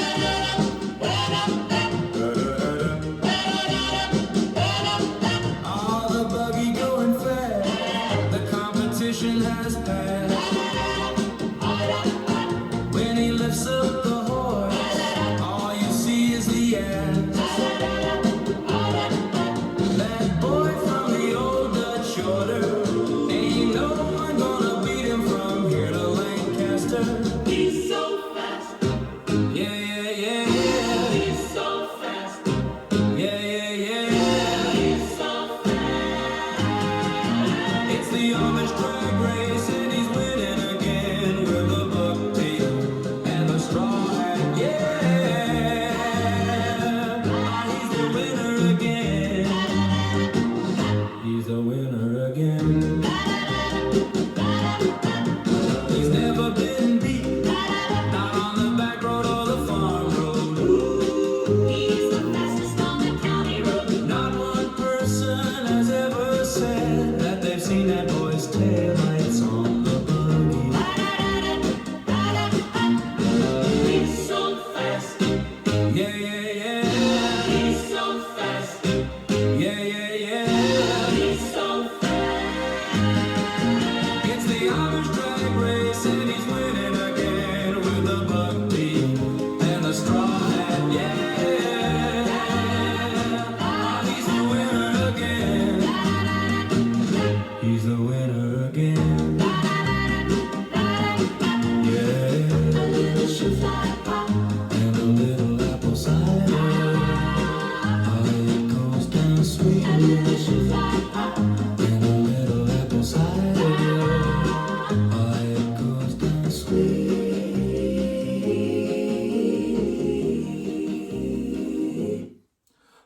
WFUN, Sunday morning. 40 degrees outside. Rural Retreat, Virginia. Grottu Orloff. There's a girl I know that I love so, and she loves me. I'm the one she needs. We have fun together. I love her. I love her. Yes, I love her. She's my Amish girl. She's my Amish girl. She's my Amish girl. She rocks my world. She's my Amish girl. She's my Amish girl. She's my Amish girl. She rocks my world.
WFUN 79 AM.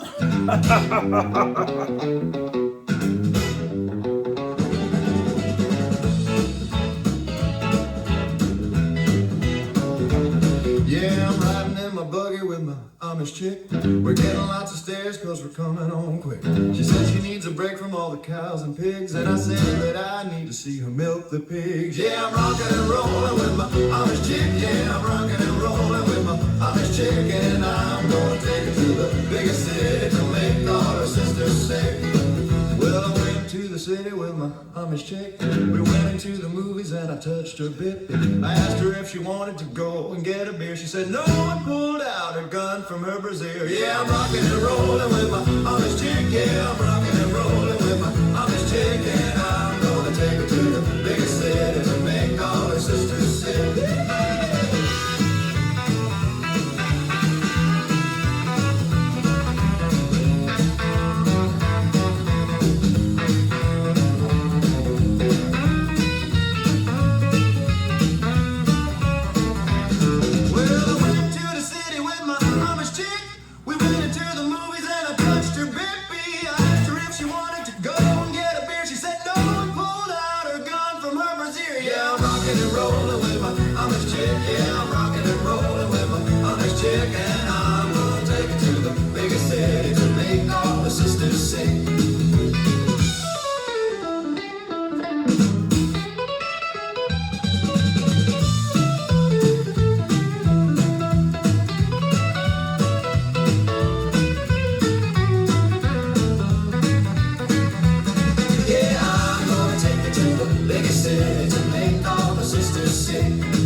Degrees here. Sunday morning, man. It's about 8:25 a.m. Well, Western, he has the prettiest girl out of all the states in the world. I wish they all could be.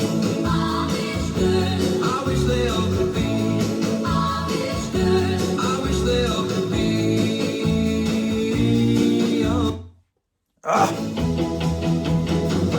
The farm and you marry the barn and you plow the field all day. You need a woman who can hold her own and won't mind if you stray. Well, Pennsylvania has the prettiest girl out of all the states in the world. I wish they all could be. I wish they all could be. I wish they all could be.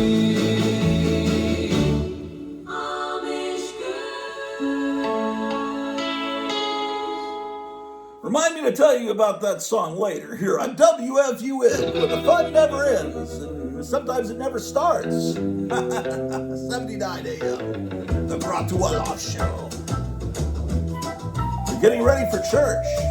Grottu Orloff is a man of adventure.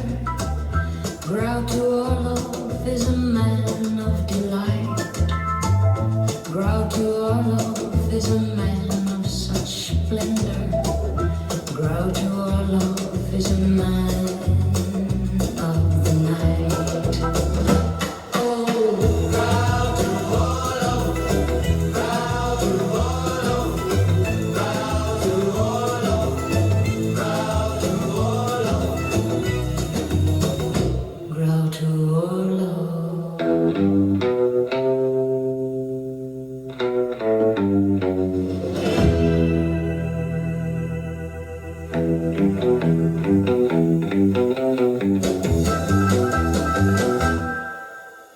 The Grottu Orloff Show, where I really can't read the clock on the wall, but It's all part of the illness. WFUN.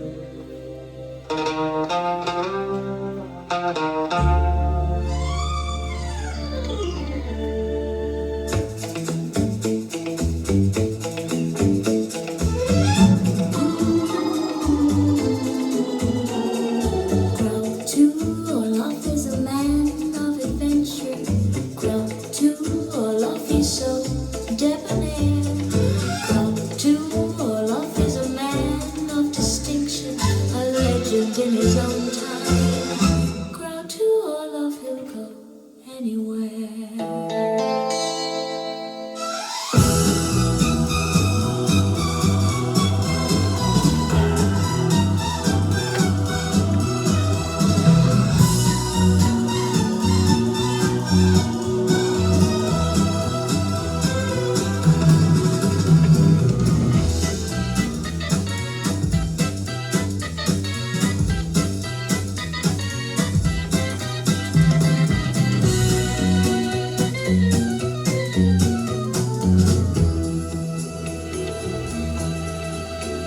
Yes, Mr. Ball. Orloff is a man of adventure. Grottu Orloff, he's so debonair. Grottu Orloff is a man of distinction, a legend in his own time. Grottu Orloff, he'll go anywhere. Shit. God damn it, motherfucker. Vibrations, golden weekend vibrations. WFUN, Sunday morning, it's still the weekend. Although Sunday doesn't feel like the weekend, does it? More music, WFUN, the Grottu Orloff Show. Where there's life, there's life. Just read the label, that's all you do. The reasons will be plain to you. Budweiser beer will be your choice too. Where there's life, there's life. So enjoy every minute. The best things in life are for you. Life is great, so live it. And enjoy Budweiser beer while you do. Where there's life, there's life. And a penthouse or a bungalow, where the bright sun shines or candles glow. Budweiser beer is for folks who know where there's life. There's Bud. Budweiser, the king of beers. Sure, like the lady used to say back in the...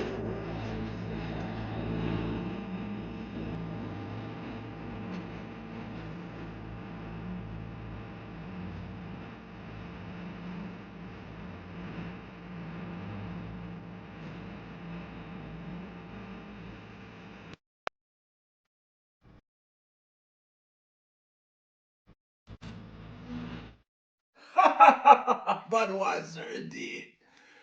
It's WFUN, man. We're... The iguanas are having a party this weekend. Oh, I know. We should bring along some Budweiser. Oh, shit. I think we're done for this Sunday morning, so I'll be seeing you.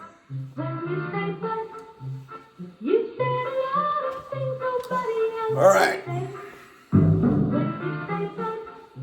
We're off the air. I've taken the station. I broadcast from this basement, and it goes by satellite to WFUN in Miami, Florida. So another DJ is going to take over. Now I'm going to go up to the comic room and look at some comic books, like I promised you about 3 hours ago.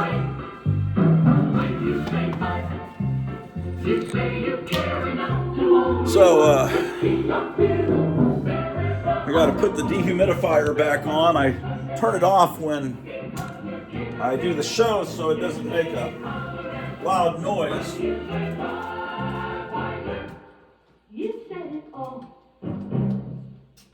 Damn it, can't see anything.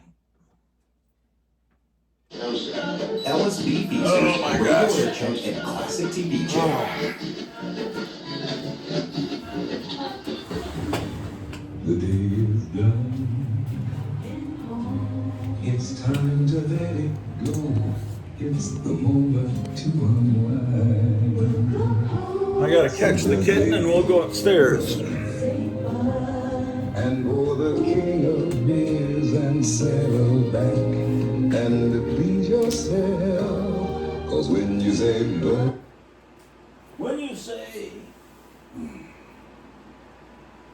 When you say Charlotte the kitten, you said it all. Come on, let's put you in here. We're going upstairs to look at comics, man. Okay, that's done. What else we got to do here?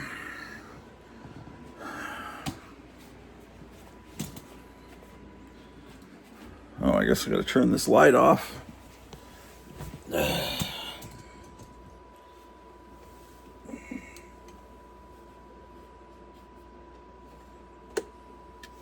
One of my finest purchases lately.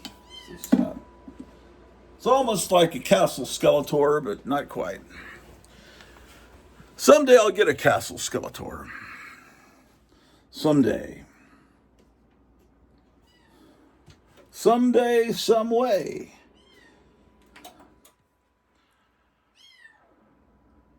Remember Marshall Crenshaw? What happened to him, man? See, yeah, I think I looked him up about a year ago to see whatever happened to him. He's still around. Marshall Crenshaw. Marshall Crenshaw's brother used to collect,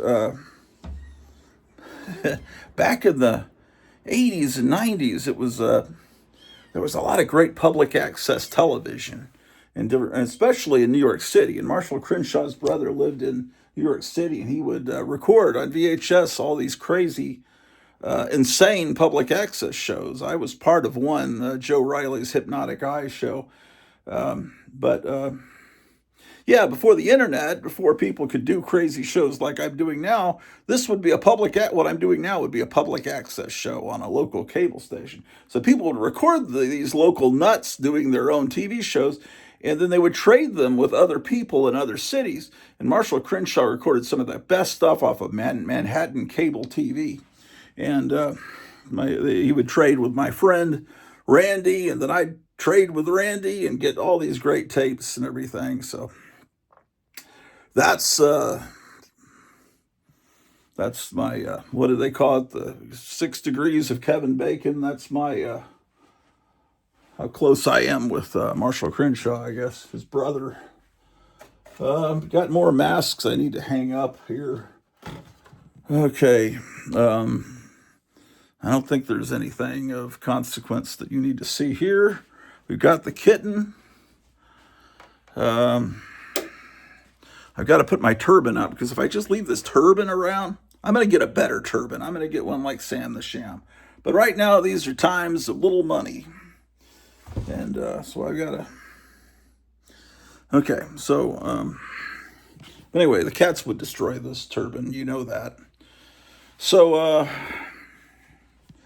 I was going to do this today. I want to put the kitten up on top of some of these pinball machines and watch, but I don't want him, he's so little, I don't want him to fall off, so. But see, here's Ambrose the cat. What you looking at? Ambrose is not looking at me. He's looking up above me. Oh, I see what he's looking at. He's looking at this thing dangling. I see what's going on. Okay. All the lights are off, the stereo's off, the humidifier's on. I'm wearing sunglasses. I wear these sunglasses because I've got my regular glasses. I'm real sensitive to light. I'm going to have some cataract surgery coming up in December. I'm nervous about it, but I talked to a guy that's had it recently. He says you're just going to fall asleep and wake up and it's going to be done. It only takes a minute. And I don't know. I said, that's not what I heard. I heard that you're conscious, but really sedated. But I don't know, man. I don't know. I want it. That would be great if I just fall asleep and wake up, because it makes me nervous, man. Okay, so we got the kitten. I had to get the dog out of here, man, because Well, see, I'm trying to acclimate the kitten with these existing kittens. Like this kitten here, they've spent several days now having playtime. Nobody got mutilated, so she's getting off of the bottle. She's starting to eat solid food, Charlotte. Now I've got to get her, well, we're getting her acclimated to the other pets in the house. The next step is to get her using the litter box. And I figured the other cats could show her how to do that, but I got to have them become somewhat friendly first. So that's been my goal this weekend. I know I've done a lot of shows this weekend. It's probably too many. Oh, here comes the dog. Open the door to the basement apartment, and the dog's been waiting out there the whole time. My gosh.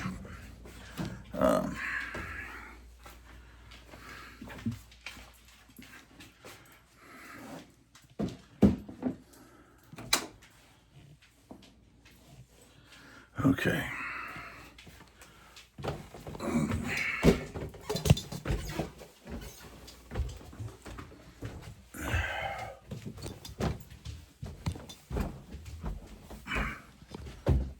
Oh, shit.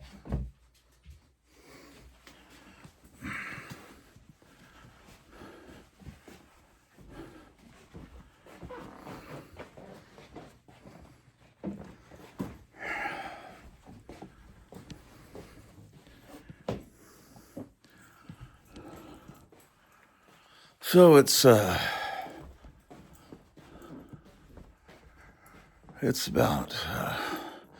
8:39 here, new time, and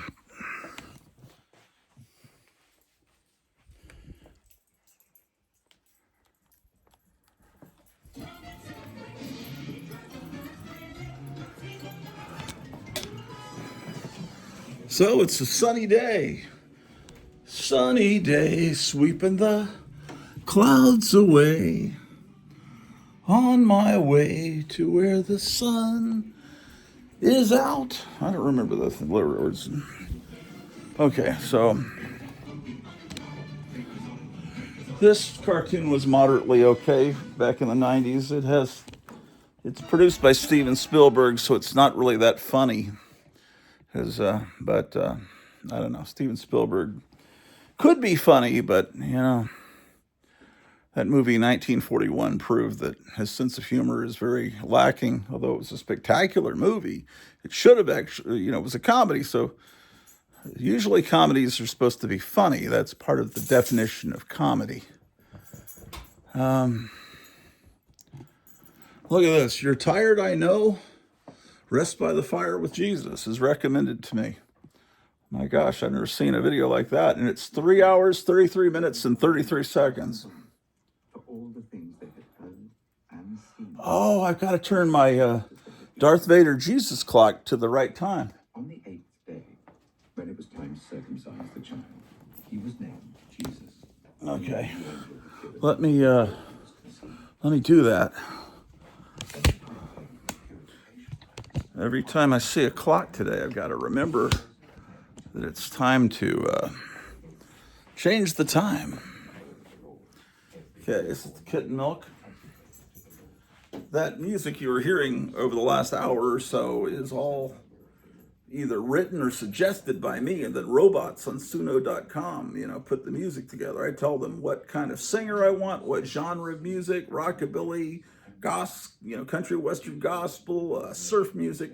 I tell them what the singer, male, female, what kind of voice I want them to have. I write the words, or I come up with a short summary of what I want the song to be about. And then these robots, within 30 seconds, are able to concoct a song. That's all robot music, ladies and gentlemen. So AI, as they call it. So this is the turban that I have for right now. It's adequate. That's right. I was just taking a shower when I put it on, so my hair is all matted. Okay. I put this into this cabinet here where the cats can't destroy it. The cats can't get up here and open this latch. I have some games in here. Maybe you'd like to see in this closet. I don't know if I've ever shown you in here. I've got some Halloween costumes. Collegeville. Does this have a mask in it? Oh, it's a skeleton costume, but the mask disintegrated. I've got to get a replacement for that Collegeville skull, ghosty skeleton. I've got the box. I've got the costume. Costume's not doing too good, honestly. So, Battling Tops is a great game. Zippity Speedway. I had that as a kid, and I gave it away to my nephew. And now my wife replaced it for me a few years ago because I had to replace all my childhood stuff. So anyway, I put this here where nobody's going to get in here and get it. That's what the cats are wanting. They're just now, they've never seen inside there. Now they're going to be in a quest to get in there, but they can't do it. Okay, so let's get the hair fixed so it can be presentable on this television broadcast. We're at 2 hours and 22 minutes and 2 hours, 22 minutes and 22 seconds. And, oh man. Yeah, that turban did a thing on my hair. Let's wet the brush a bit.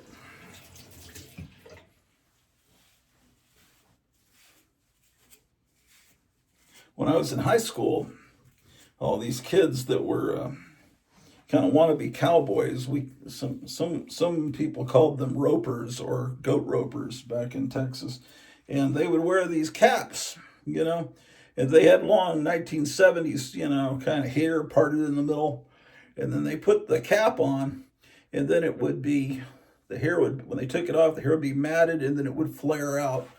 It was a really disgusting look. Yeah. Okay. So we got kind of the turban has caused this Bob Haley kind of Superman S curl, this Captain Marvel Jr. looking thing here. Okay, so turn this light off. Oh, I need this for the front porch. Febreze. Is that what it is? Yeah, Febreze.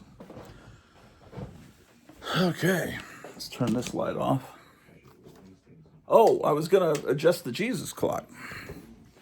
Man, I keep forgetting what I'm doing. I need a step ladder. Ah, here's one now. Luke chapter 8. After this, Jesus traveled about from one town and village to another, proclaiming the good news of the kingdom of God. The 12 were with him, and also some women who had been cured of evil spirits and diseases. Mary, called Magdalene, from whom 7 demons had come out. Joanna, the wife of Chusa. Oh, Mary Magdalene had 7 demons. I forgot about that. Okay, so the time. Okay, so I got to get way up there to get that clock. I got stuff all over these pinball machines. That's something I'll do later on, possibly during the show. Just depends on how things go.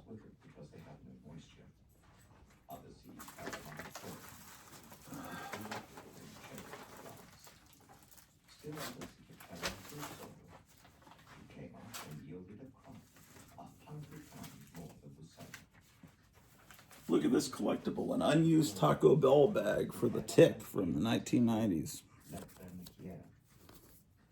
I really love that Tick cartoon. The actual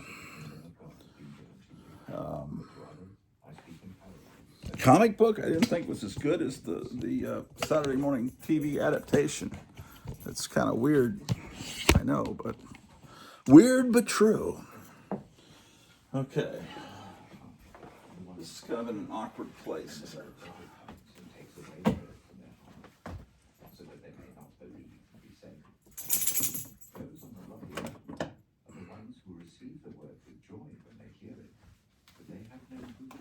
Okay. So it says it's almost 10 o'clock, but in reality, it's almost 9 o'clock. So we got to go back.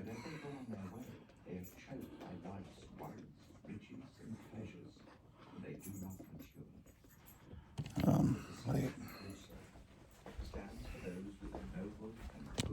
I got to look at this clock to see what I forgot. What time am I? Okay, 9:17. Now when all the people were baptized, and as he prayed, the fashion of his countenance was altered, and his raiment was white and glistering. Glistering? Wouldn't it be glistening? And grace and peace be multiplied unto you through the knowledge of God and of Jesus our Lord. Therefore consider carefully how you listen. Whoever has will be given more. Whoever does not have, even what they think they have, will be taken from them. I need a... One of these days, I'm going to get quotes from Star Wars. When I left you, I was but the pupil. Now I am the master. Then I could go from the Bible to Darth Vader speak, going back and forth. That would be, well, I don't know if that would be very good. That may not be, I don't know. Would Jesus find it funny? Probably, but I don't know. Maybe I've got better things to do than that. I'm sure someone else has thought of taking clips from Star Wars and putting because James Earl Jones has read the entire Bible. All you got to do is add some heavy breathing and just have James Earl Jones, because his voice is the same in every movie. You know, I mean.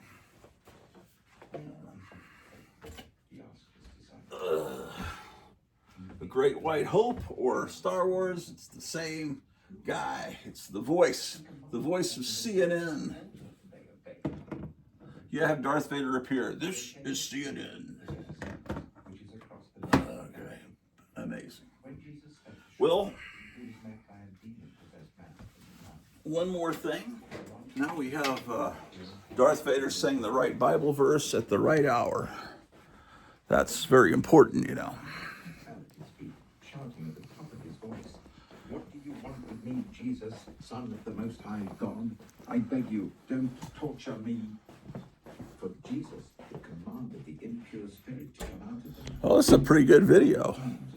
Seems like it's all about Jesus dealing with demons.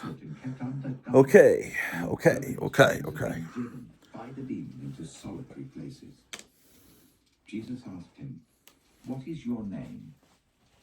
"Legion," he replied, because many demons had gone into him, and they begged Jesus repeatedly not to order them to go into the abyss. A large herd of pigs was feeding there. Yeah. Anyway, that song about the Amish, that rockabilly song where he's talking about let's go milk a pig. People don't milk pigs, do they? I mean, I've never heard of anyone drinking pig milk. But maybe it's the thing. I think maybe the robot got confused that wrote that part of the song. That gives me that's so much fun, having robots create counterfeit oldies. Since very few people create the type of music I like anymore, I'm creating my own music. I think that's what you should do, is do it yourself. That's what I've always looked at. If you don't, so there's not TV you enjoy, create your own TV. Create your own comic books, create your own magazines. I used to do that. I've created comic books all through elementary, high school, and then I did a magazine in the 90s, which had some of my comics in it and all that.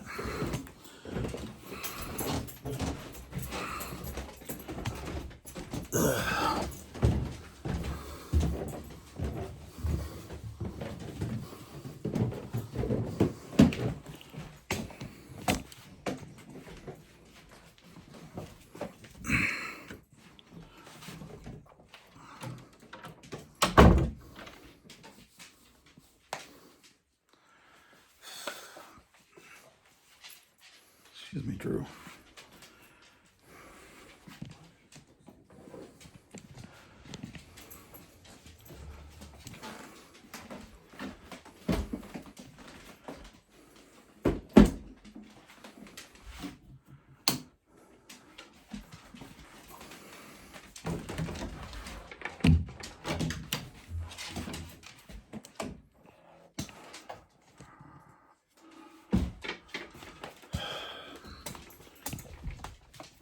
Well, I'm going up to the attic where the kitten can have some unsupervised playtime.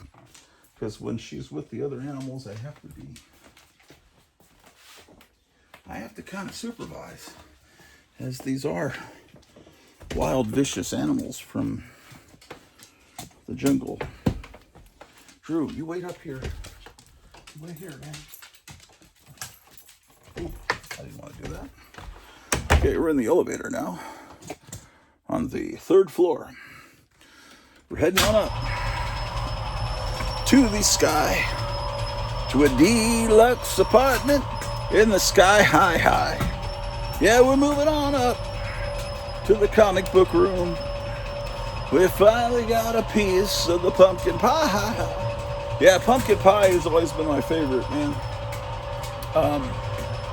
Okay, here we are on the 47th floor, the attic of the Hotel Orloff. We used to have this the master bedroom. We used to sleep up here, but then that got changed down to the floor below, and now we're now this is all used as this is all an archive of all my magazines and comic books, and there's also a desk up here and all kinds of stuff like that. So here we are. We're going to go through quite a few. Some of you may have just fast forwarded to this moment because I told you at the beginning I was going to play some music and then that you could just fast forward to this time. Well, now we're here. Incredible, huh? The wonders of technology. When we left off yesterday, we were looking at some Archie comics, but today I think I'm going to start by looking at some creepy comics from Erie. Let me get everything set up first of all. First of all, we need some music. Let's put on WFUN. I think they're playing a pre-recorded broadcast. Oh, man, I hear Drew trying to get in the door of the attic down there. Shoot. It's terrible. Howdy Doody in Funland. That should be downstairs, honestly.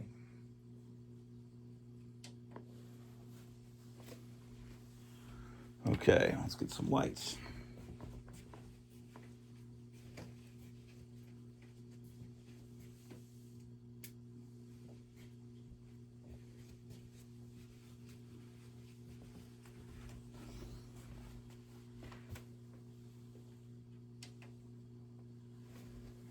These wet clothes and get into some dry martinis. Boobs and butts and legs and titties. Okay, man.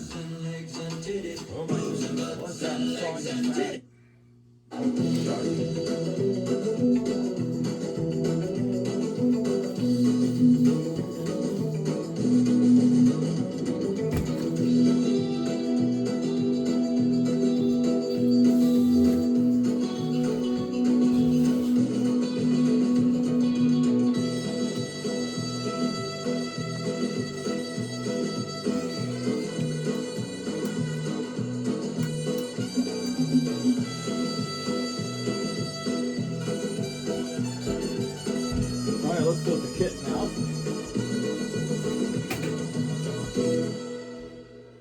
Ladies and gentlemen, the greatest records of all time, the music of your life, WFUN.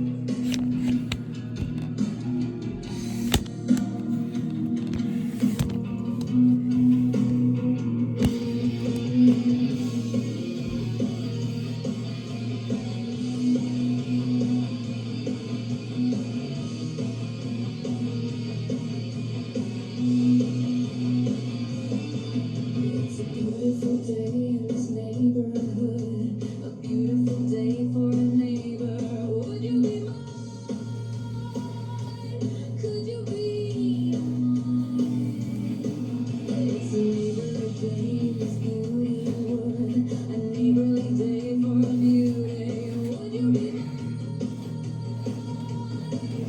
looks like I've already kind of indexed the creepy magazines,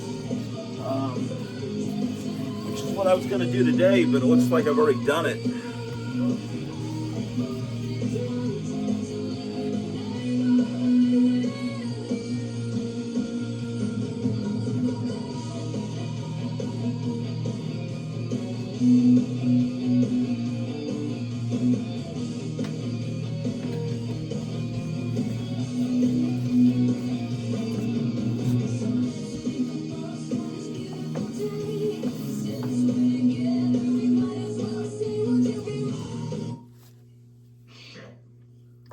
Damn it!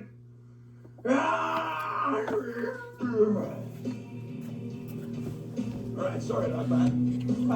WFUN.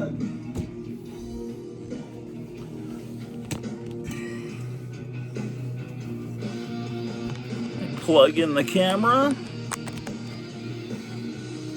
Get my water.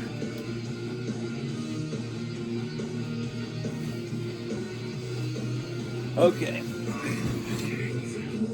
Now we can proceed with the content that you've come to expect from the Grottu Orloff Inspirational Network, this wonderful comic book content. Okay, this box is labeled Creepy Magazine. Let's see what I got here.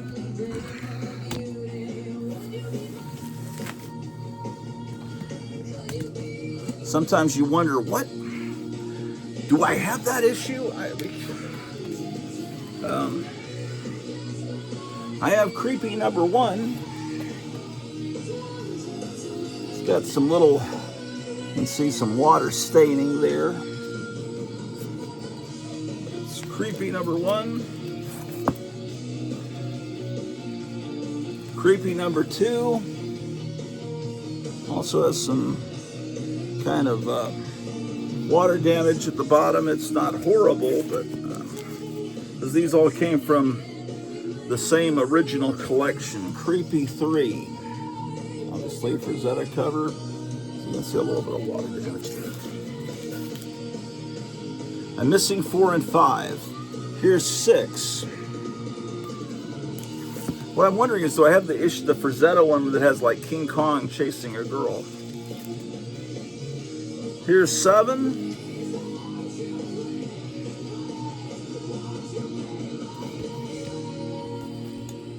Werewolf and Dracula fighting. Here's 8.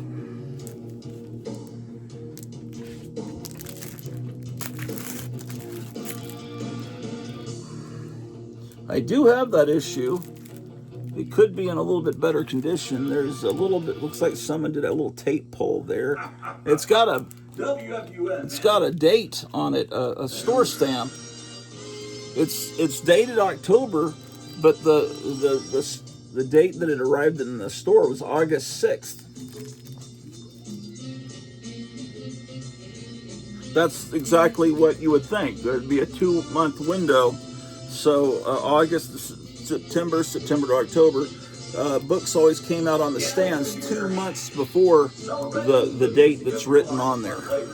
So Kevin at Gotham City Comics was saying that he got I think he said he got an issue of Creepy or some magazine that was from his birth month. It had, I think, yeah. So anyway, he calculated the 2 months in. You got to do that. So if you were born in, say, April of 67, and you buy a whole bunch of April of 67 comics, those aren't really the comics that would have been on the stand in April of 67. In April of 67, the comics that you would want to get are June of 67. Then you can recreate a spinner rack or a magazine rack with comics and magazines that were actually on the stands when your mother gave birth to you, or your father gave birth to you, or whatever it is you liberals believe. Right? Charlotte the cat. Okay, so 11, I have. 13. Although I could possibly upgrade. That's pretty good. I don't know. I mean, you can upgrade things, and then you'll never get the things that you don't have. You'll just have a 2 copies of a bunch of books. Oh, good. I have this issue with the cavemen. Frazetta did a lot of great covers for Creepy during this time period. Creepy was James Warren's attempt to bring the EC Comics back about 10 years after they went away. He got some of the original artists from back then. This is this one. It looks like I bought it. That's from Duncanville Comics. It's March 2018. I paid $10 for this, or possibly $5, because a lot of times it was half of what was marked. It's weird at this point. Look, it looks just like it was just handwritten by me with a felt tip. Creepy, January number 18. Here's issue 20. Wasn't that used as a Famous Monsters cover real early on? This War of the Worlds Martian? Or something similar. 21. Stop messing with my water bottle there, Charlotte the cat. 24. This is, at this point, Erie was also around. So they had Creepy and Erie. And then around 1969 or so, Vampirella came along. 30. We're getting real close. This is probably about the time Vampirella started. They're advertising the 1970 Famous Monsters Fear book on the back.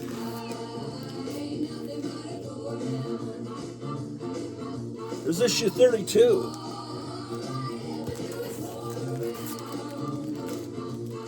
$34. There's a really great Frazetta. I think it's an anti-smoking thing, yeah. Smoking doesn't pay. Amy Van Doren from 1957 on the Mercury label. WFUN. Here's Creepy 38 from 1971.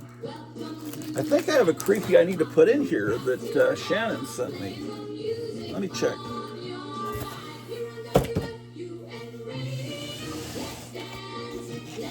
Yeah, look, I got a Creepy. Creepy number 80. From the collection of Shannon Link, Richmond, Kentucky. Wonder if he's related to Lancelot. No, I'm just kidding. Just kidding. That's not nice. I didn't mean it that way. Okay, you know, the coolest Link was Adam Link, right? The robot. Yes, I am Dr. Grottu Orloff. That was created by Otto Binder, who also created Supergirl. Yeah, you said listening. Grottu Orloff. He created all kinds of stuff. Otto Binder was amazing. He wrote a lot of Captain Marvel comics in the 40s. I think he created the Monster Society of Evil that fought against Captain Marvel, and the long serialized story in Captain Marvel. And he created Adam Link, a robot, and there were Adam Link stories in the EC science fiction comics. There were Adam Link stories in these Warren magazines. I think just about every comic company at some point brought Adam Link stories to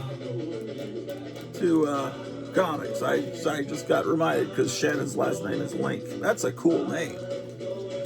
To be related to a robot and a chimpanzee secret agent. That's amazing. 80. It's a lot cooler name than mine. My last name just means winemaker. 81. So it goes right before 81 with this great cover. Those are supposed to be gremlins fighting in World War I. I guess they're fighting. That's so amazing. 80. So I didn't have 80. How is it? I'm missing a bunch. This issue 66, I never really understood this. cover because he's chopping someone's head off, but wouldn't the body still be visible? It's like he's chopping off a head, but where's the body? That's always troubled me, even though it's an amazing cover. Looks like Ken Kelly. But 69, that's 66, and here's 69. But then I don't have 70 to 79, I don't have. Why is that? I know that when we lived in San Antonio, when I was in 3rd and 4th grade, Warren magazines were extremely hard to find. Until this one time we went to a dentist downtown, we went to a bookstore afterwards, I had been sedated and everything, and there was Warren magazines. I thought that San Antonio didn't carry them, but you just had to go to the right stores. And of course, when you're in 3rd and 4th grade, you go to the stores your mom takes you to, HEB Supermarket and Stop and Go. They just weren't in those stores. I wasn't going to the right stores, but they were there the whole time. I was missing out on Warren. I only saw a couple of, this one Lone Star drive-in, like a convenience store. It got the Spirit. I bought the Spirit every month for a couple of months until we moved from them. And I one time at a supermarket, there was an issue of Eerie. But during that time in the mid-70s, Eerie had stopped being a strict horror, Tales from the Crypt style, different isolated horror stories, and it had become a weird superhero title with different stories.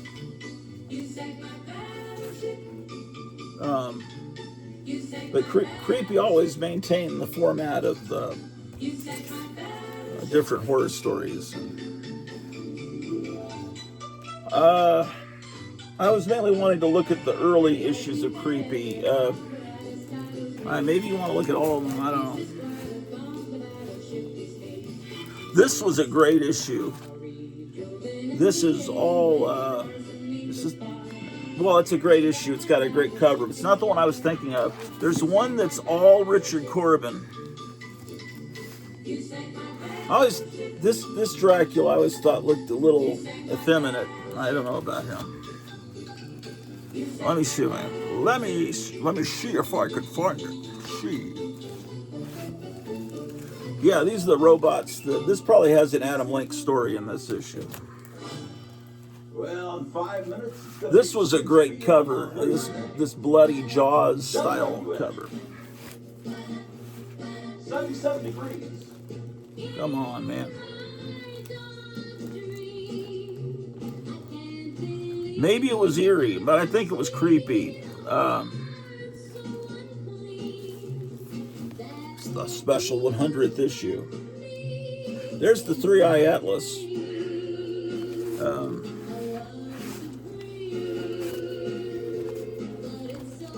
Come on, where are you at, man? It's a special Richard Corbin issue, and it has a great cover.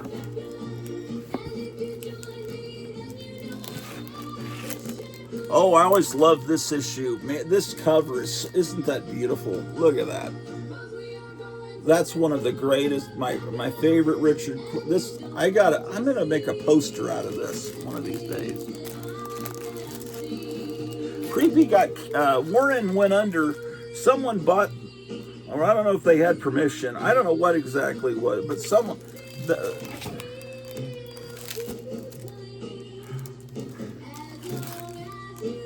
man, it seems like I'm missing a lot of issues. Maybe there's anyway, this is not a Warren issue. This is Creepy number 146, and it's got a Corbin cover. This is actually worth quite a bit of money. I remember getting it at the Forum Mall. All the words on there are kind of unfortunate. I wish they had not put so many words over this great image.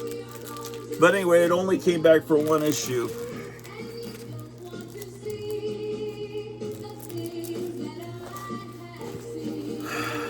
Where's that one?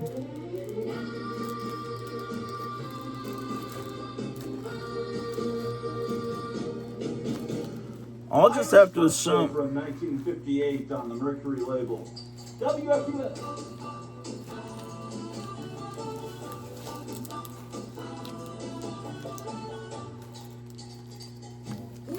This is a great image too. This they made t-shirts of that image.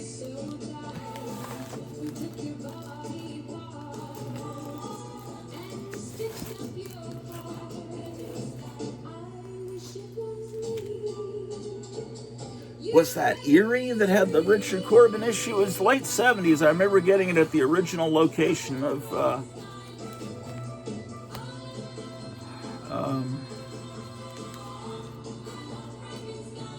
it looks like I'm missing a lot of issues.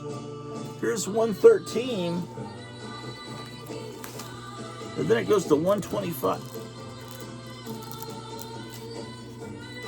I'm thinking there's a missing box somewhere.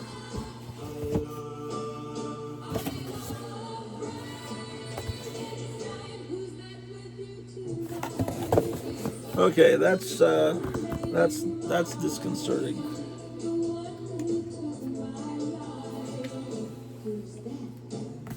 Okay.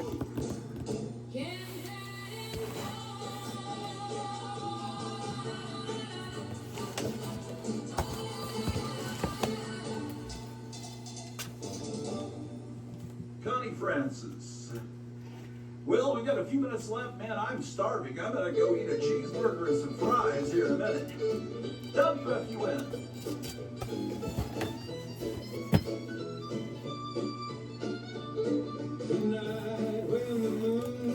It looks like I'm missing some creepies. There's little kittens running around.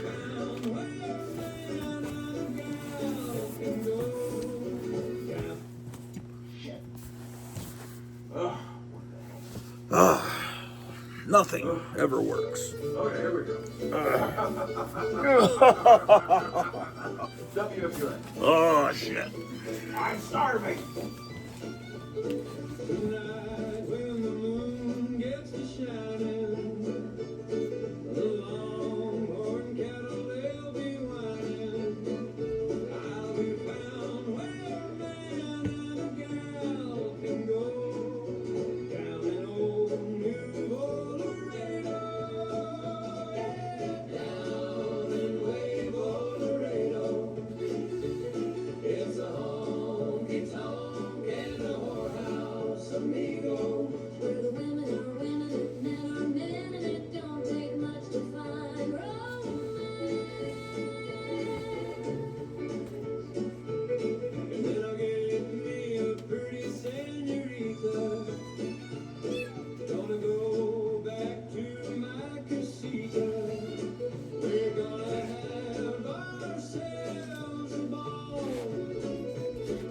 Let's see what's in this box. Oh my gosh. Ugh. It's labeled Assorted Warren Monster Bash Cartoons. This is it's a replica of Jim Warren tried to be Hugh Hefner first and do a magazine called After Hours before he started Famous Monsters. And this is Wildest Westerns. See, it's a Basil Gogos, clearly painting of Marlon Brando. It's the Famous Monsters was popular, and Westerns were popular in the theater and on television, so they tried to do a Western version of Famous Monsters. And they also tried to do a science fiction spaceman version of Famous Monsters. And this is a facsimile. That's not a real. It's a figment of your imagination. Same thing with this. This is not an actual original copy. This one is real. 79 AM. Wait, didn't I just have one of that? Oh, what? I have 2 copies of Spaceman number 5. This was just like $5 at Duncanville Books back in the old country. And this is a classic cover done by Wally Wood, Spaceman 1965 yearbook. That's another one that's worthy of turning into a poster and putting up. This is a facsimile of a Charlton Monster magazine. The original Charlton magazines, the paper was so cheap and brittle that they're hard to find in condition that's not like leaves crumpling in your hands. And this is a recent facsimile of another Charlton. And then, of course, when Batman was on TV, Warren tried to cash in with this. This is a great magazine. It's just a one-shot. Look how they change Adam West. They paint his eyes to look like he does in the comic. Same thing with Robin. They've altered the photograph to make it more comic book accurate. And they're trying to show the kids these other superheroes have been turned into movie characters too. This is great. Gun World with John Wayne. That one I want to turn into a poster. I could sell copies of that. There's, gun stores, just like one you can walk to. It's about 50 feet from my store. They would probably love to have that frame. Okay, here's Erie number 3 from March 2021. This is sent to me by Lead Paint. And so this is, I was talking about how Erie, because Erie is a magazine that just started. It's basically made to look like an old Warren magazine, right? And here, somewhere here, I've got some new Eries. Maybe they're behind me.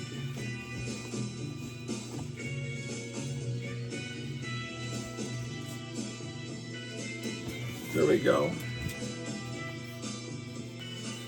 See, here's Erie number 1 from June 2025. This is weird. Here's Erie number 2 from May 2025. And here's Erie number 3 from March 2021. Oh my gosh. I think that this magazine that I've been getting recently, and you might be getting it too, is a reprint of a previous existing book. Because look,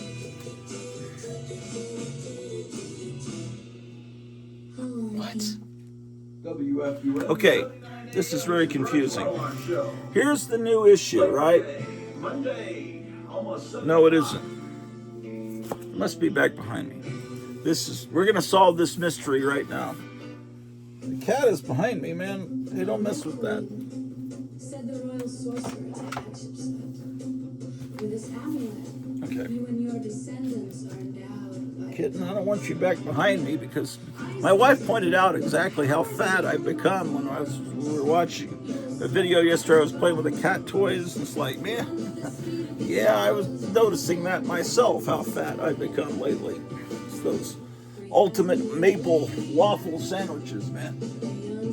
So I gotta watch it, man. I gotta lose some weight.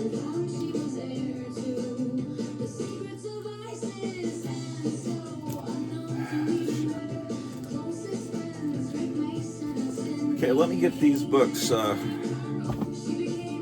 Okay, we'll figure out the Erie mystery in a few minutes.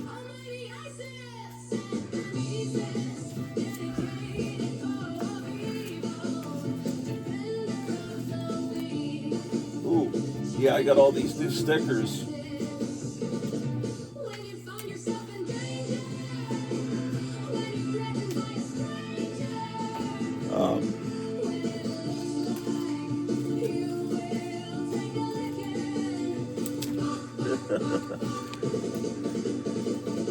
Okay, here we go. Okay, Erie must have been like a Kickstart, one of those things where you crowd finance, or or something like that. Look. Oh, get off there, man, you little critter.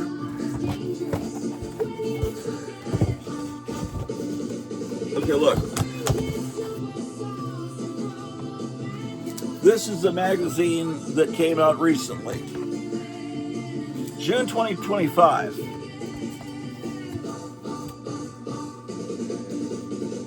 And then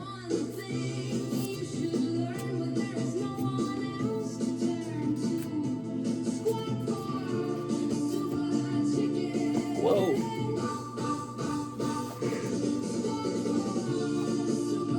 What in the name of heck is going on? Okay, so here's Erie number 2, May 2025, right?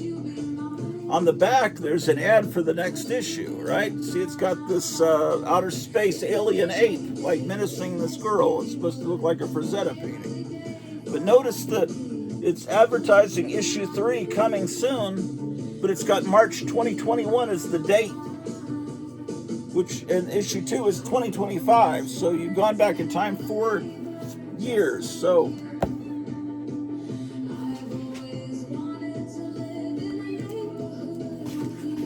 and then somehow I have this copy here that says March 2021, and then I just got this issue from Kevin that says September 2025. They're both the same price.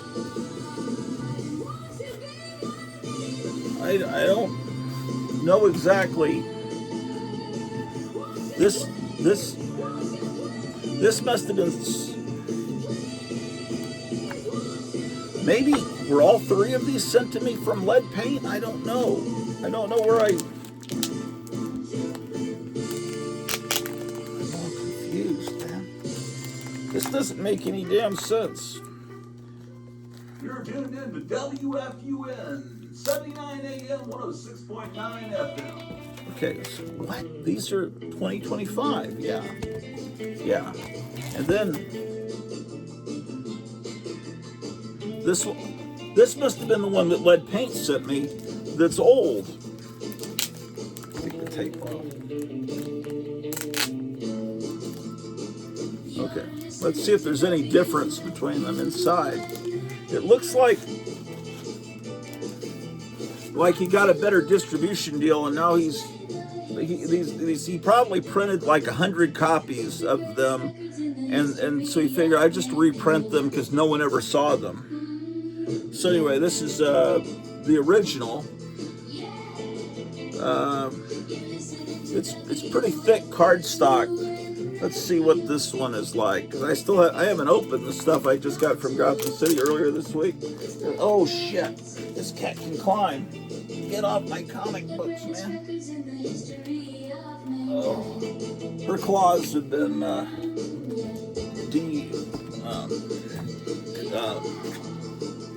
clipped. Not permanently, just trimmed. Oh boy, you want to knock down a tower of CDs now. Okay, we're trying to figure out a mystery here, Charlotte the cat. Okay, so basically, this was sent to me as a present several years ago. And then this I just bought. And this one is more flexible, like a magazine. And this one is more cardstocky. I don't know if you can see that. This one is... So this one, yeah, the pages are they about the same? No, stay off that. Oh, shit. This cat is going to be fucking me up, man. Okay, so... Let's see what it says here. Issue 3, published by Mike Hoffman. Erie is copyright to Mike Hoffman. It says first printing, September 2025, and yet this one that's March 2021, does it say first printing? It says first printing. Someone pulling a shady trick. Okay. Okay.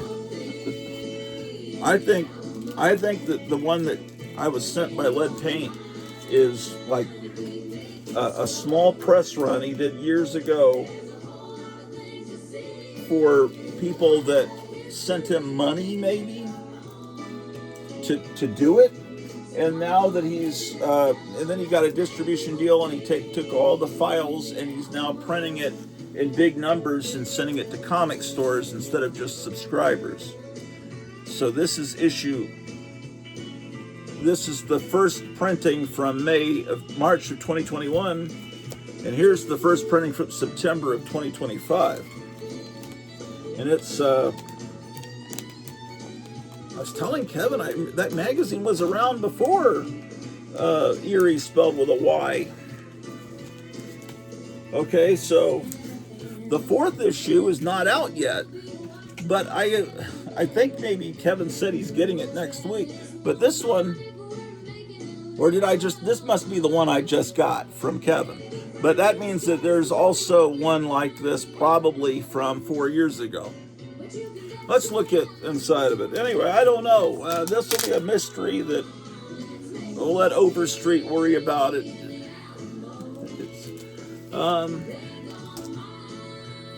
In the next issue, they're advertising here. I don't know. Maybe he's reprinted the ones he did before, and now he's into new territory. But it's this is his attempt to recreate creepy, Erie, and Vampirella. And I'm not sure, but I think Mike Hoffman does all the art in these books. I mean, this is close to the creepy and eerie. I think that Shudder and Vampirist Carmilla actually recreate the interior look of Warren magazines better, but this is nothing to scoff at. Okay. Iris Bristol. Well, it says cover Mike Hoffman, stories Mike Hoffman and Jason Crawley, artwork is Mike Hoffman. So the whole book is Mike Hoffman art, but see, he's doing it in different art styles. To create the illusion that there are multiple artists working on it. It's fascinating what he's done. It's kind of like what I'm doing with these robot songs. Trying to make it sound like there are a bunch of different artists recording them. Although there is a certain sameness to all of them because there's certain instruments and certain types of voices that I have, that I favor, so I tend to. Okay, so anyway, Erie's magazine's worth getting. It's just, it's weird because look, issues 1 and 2 are $8.95. Issue 3 was $7.95 in its original printing and $7.95 in its new printing, and then issue 4 goes back to $8.95, and then maybe he just didn't change the $7.95 on the original pay stuff. I don't know. Anyway, this is a mystery that I don't want to devote any more brain cells to trying to figure out.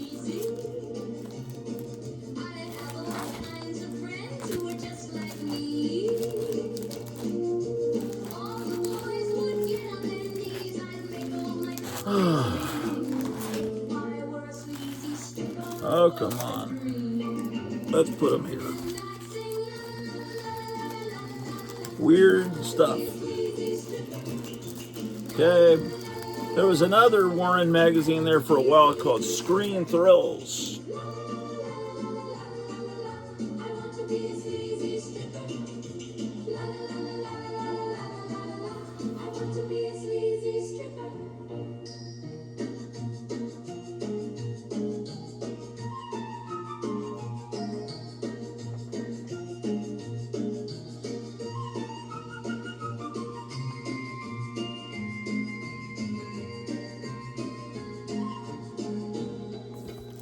That'll make a good image. Okay, well, Screen Thrills was about, it's cool to see Flash Gordon still colored like that. It's about the old movie serials and action movies. Yeah. So that was screen thrills. Yeah.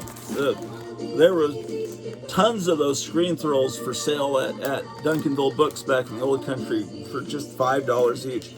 Here's Cryptology, the magazine I love, and I'm starting to run out of room in this box.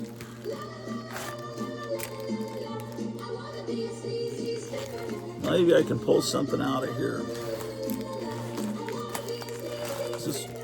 This is where my monster bashes are. That's Jackie DeShannon. You're tuned into the Grottu Orloff Show. WFUN. 79. Tell you what, let me pull my Eries out of here. That'll give me more room. There's a little place in Texas where you might be murdered. We'll be going down to Texas. The person that'll be able to solve that is Lead Paint, if he still watches my channel. He'd be able to tell me how he got a hold of the Erie 4 years before it came out with a back date on it. I imagine he got it from a crowdfunding or whatever you call it. Here's issue 53 of Monster World, which is really good. It's on slick paper. It's like Famous Monsters. It's made to look like Famous Monsters. If Famous Monsters was on slick paper, and very well done. Monster Bash, incredible.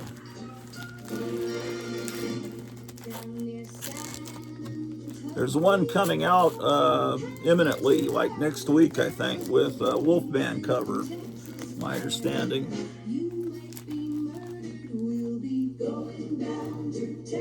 What?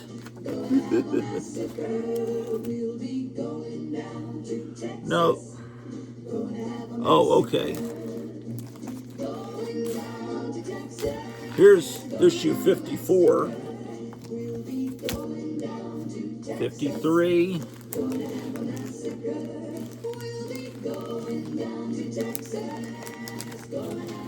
Here's 52.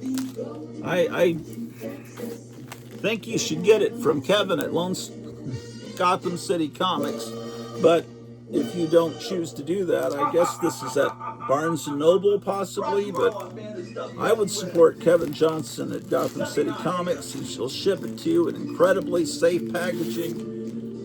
If you order more than $50 worth of stuff, he pays for postage.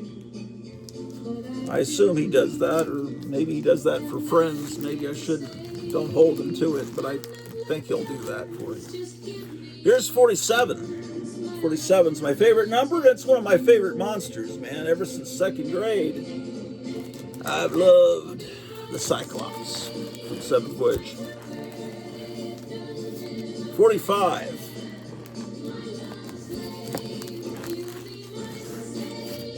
31.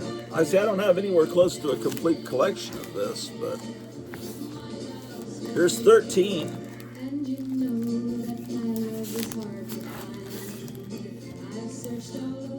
5. I think I have issue 1. Here's 4. Ah, yes, issue 1 from 2005. And Shriek is a good horror magazine.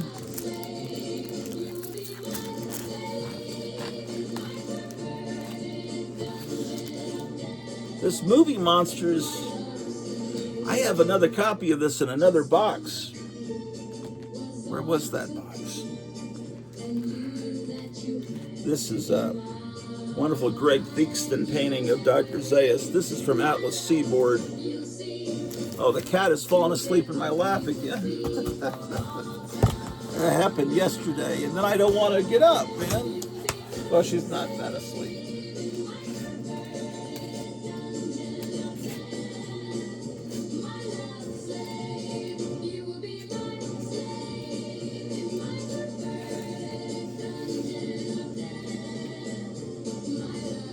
Oh, boy.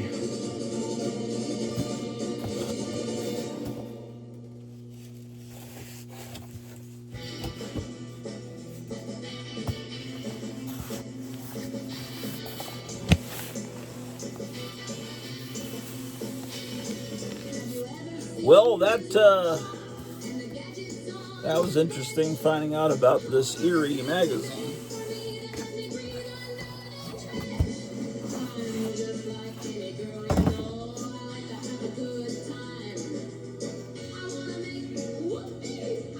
Okay, Adventures of the Fly. This is an Archie comic. Should I put it under A or F? I think I'll put it under A for Adventures.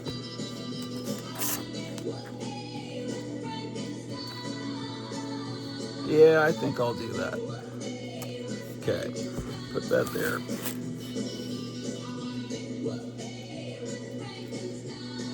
Archie's Pals and Gals, number 17. So I'm going to need to get the first box of Archie to file these.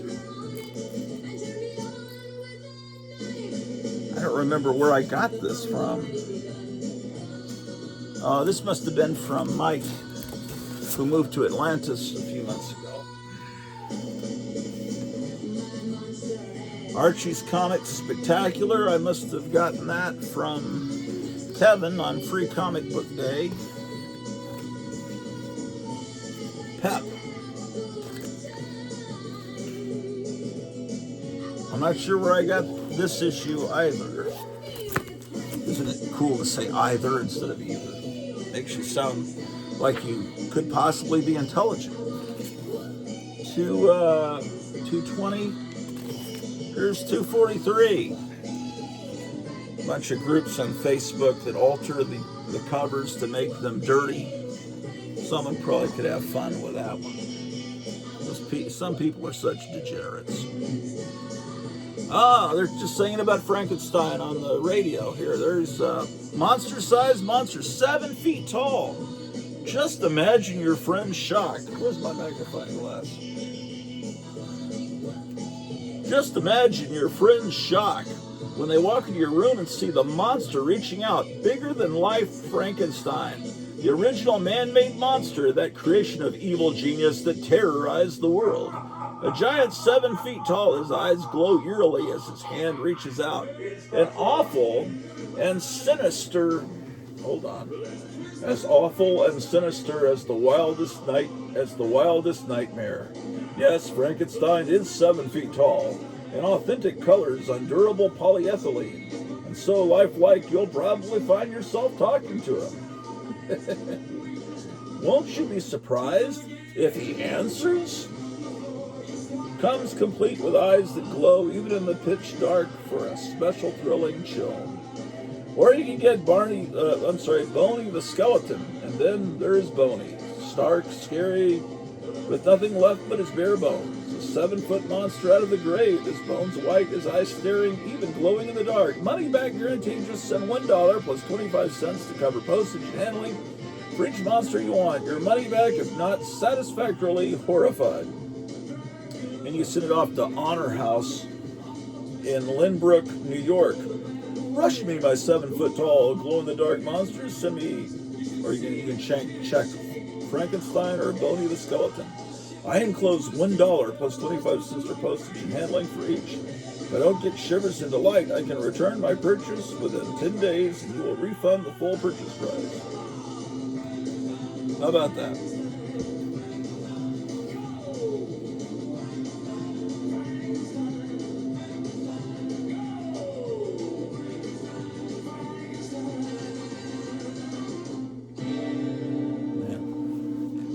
Look at these cars. 27 on Labor Day, man. Sunday Pep, night. 243.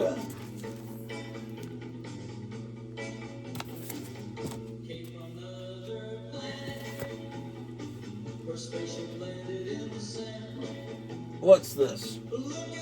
Oh, it's the new issue of Cryptology, which I haven't even opened yet. I say to you, this is a great magazine.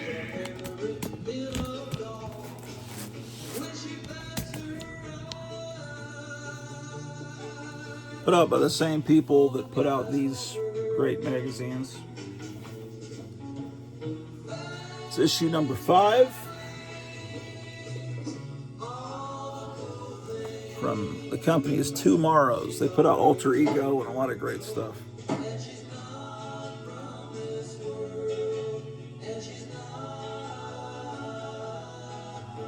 This is issue 5. They're already advertising issues 6 and 7.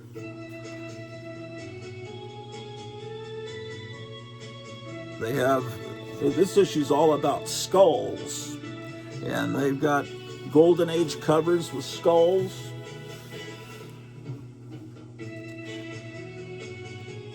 Look at that. Is this your kind of magazine? If it isn't, I'm not sure. How could you have watched 3 hours, 22 minutes, and 12 seconds of this video if you don't share a worldview with me? There's, I don't know, is there 6 billion or 8 billion people on the planet Earth? And there's about 200 that have discovered this channel, possibly. And those people are kindred spirits, I guess.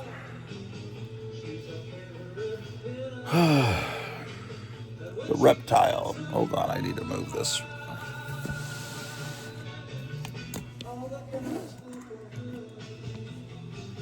Got a cat in my lap, so it's become awkward. But that's not anything to complain about. That's a wonderful thing. Pets are part of what makes life on Earth bearable. They're not on TikTok complaining about not getting their food stamps. They're just full of love, and they're not marching in Portland. Or this little kitten did not vote for Kamala Harris. But anyway, this is on hold. They have a column called Hammer Time, where I guess they focus on a different Hammer movie each month. Horrors of the Michael Gough Museum. Michael Gough was in a lot of horror movies. Of course, Tim Burton put him in as Alfred in the Batman movie from 1989. Okay, now they're going to cover the Japanese manga Batman that came out in the 60s. That's cool. Oh, it's about Lord Death.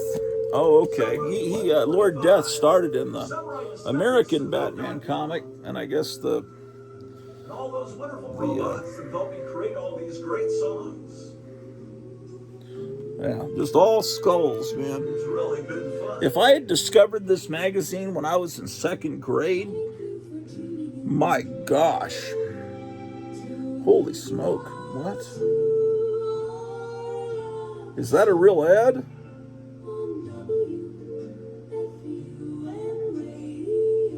This ad for these Aurora books and Aurora plastic models catalogs and from volume 1 from the 60s, volume 2 from the 70s, available in hardcover. I don't know if those are reprints of books that I already own, but they look hardcover, and I'm thinking Santa Claus. I'm gonna have to. Oh my gosh, that looks great. Here it looks like they're covering George Wilson. The George Wilson book is out. I know you can get. It's available from Amazon.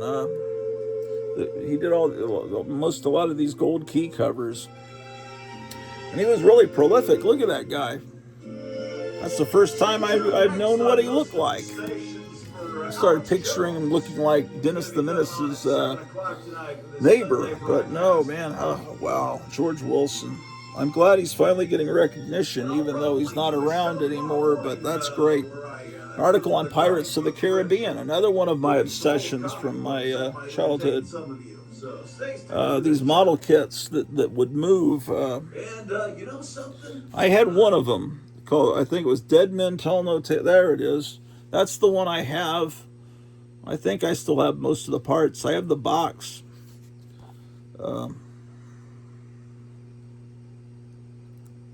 Fantastic.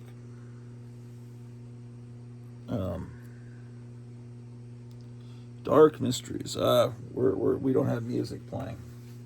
I got to get music playing. Where's the kitten's back behind me sleeping? But I got to turn the music back on, man. And I've got to use the restroom, actually.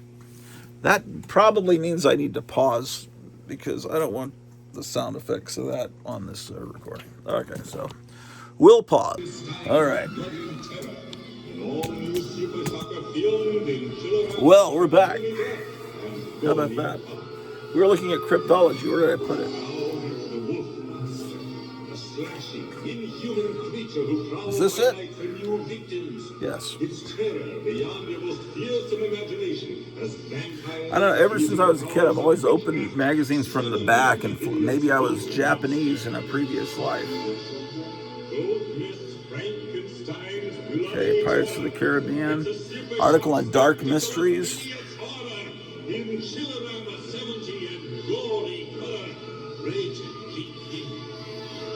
Murderous skeletons. Ladies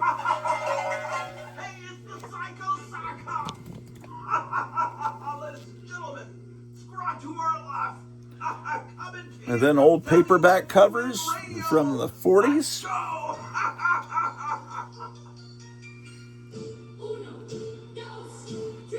Atlas Digest.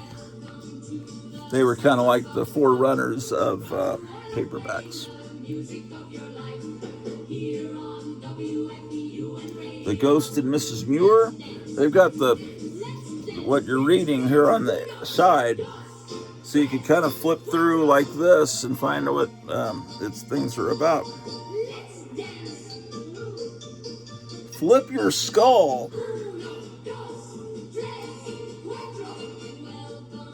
The Sinister Six of Skullduggery. Orson Welles. Articles on Ghost Rider. I didn't really like the 1990s Ghost Rider. I like the classic. Damn. Look at all these great books that are out that I didn't even know about. A John Severin book. I have Hero a Go-Go. Look at this Alter Ego Collector's Item Class. A whole book on Macraboy. Or Macraboy. I never know how to pronounce that. Team Up, thing about the Beatles, British Invasion, Ditko, Dingbat Love, and Zowie, a book about Batman influenced stuff. Wow. This comic, the first issue of Ghost Rider, and this Marvel Spotlight, I bought at the 7-Eleven down the street from my house when I was in second grade. This Ghost Rider, that's from about the time I was born, so I wasn't buying that off of any stands, but yeah. And then the classic Western Ghost Rider, it's all based on the song Ghost Riders in the Sky. Did you know Ghost Rider's origin was linked to Superman? I didn't. It's interesting. Skeletons Inside a Mouse's Closet. And then skeletons on the cover of Pulps.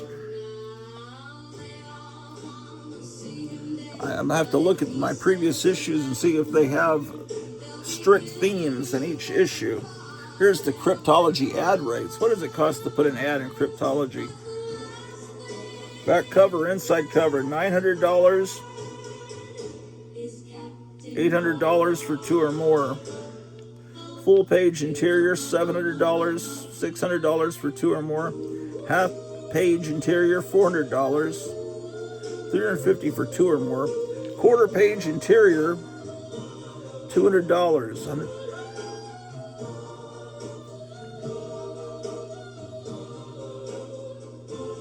And they're saying, don't steal our digital editions. Come on, kiddies, do the right thing. A mom and pop publisher like us needs every sale just to survive.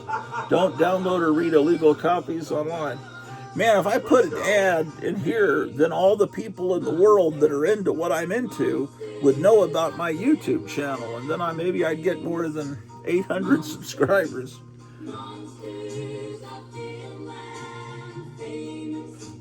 And I just got this issue of Comic Book Creator from the same people, which I haven't opened yet, which I'm about to do. So stay tuned. Okay.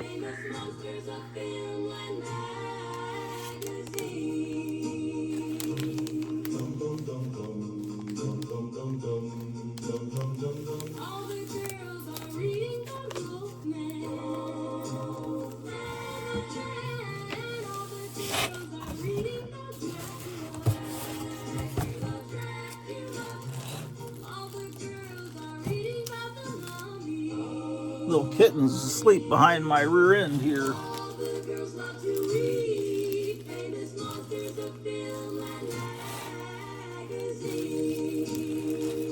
Let me pull this issue of Movie Monsters and get it with my, I think 3, with this, I probably have 3 copies of this issue. I bought one off the stands in 4th grade. I bought a lot of Atlas Seaboard stuff. I was really gung-ho on Atlas Seaboard when they were coming out. I thought I was in on the ground floor or something, but no, it didn't last but a few months.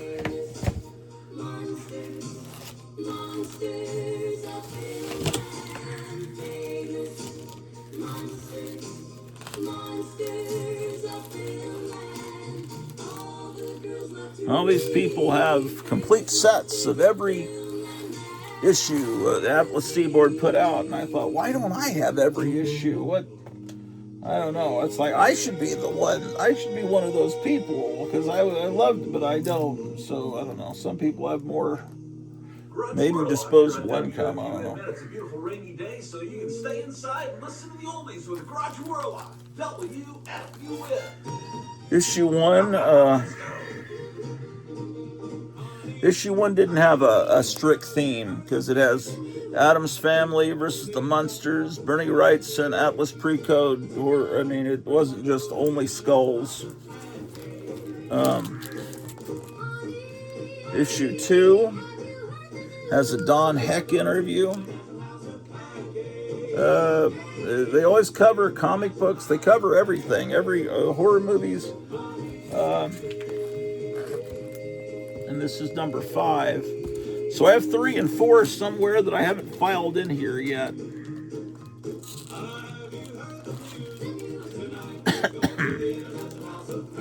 And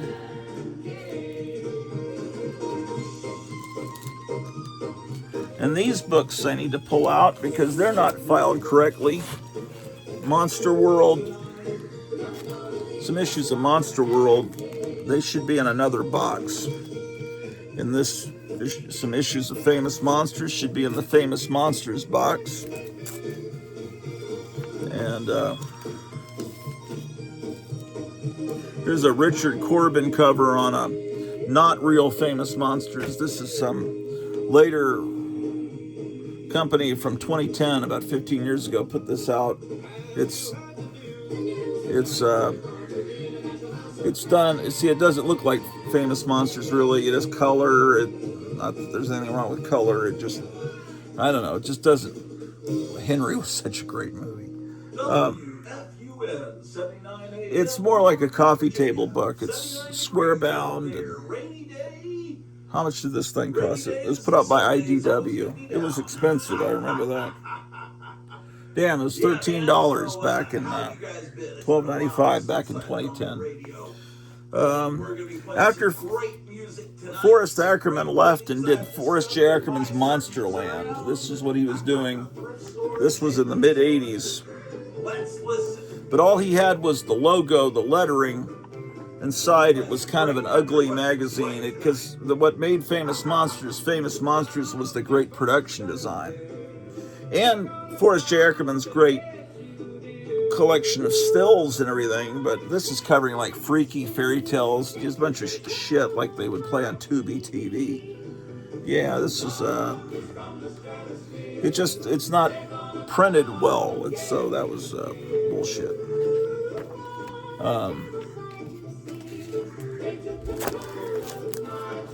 Here's Marvel's Monster Madness. I probably should have this in my Marvel box. It's just stills with little jokes that I believe Stan Lee wrote. Yeah, Sinister Stan Lee. This is from 1972, but I think it might be reprints of a 60s similar thing. That's the easiest way. I mean, basically they got a bunch of stills, and in about probably in about less than half an hour, Stan Lee had written the entire book. Actually, probably in 10 minutes, because there's no real text. It's just little word balloons.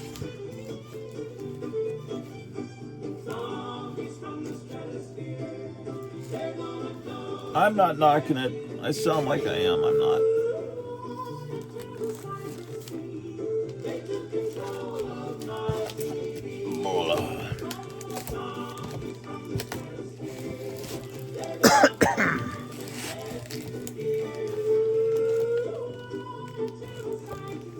I need to look at my 1960s Doctor Strange books.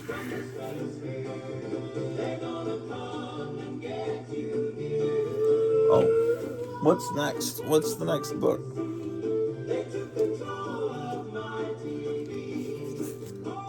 Oh, comic book creator. And this facsimile of Action Comics. Okay, kitten's asleep. This is like a book. It's like that Famous Monsters Except Good. That famous monster, that bootleg Famous Monsters that was non-James Warren.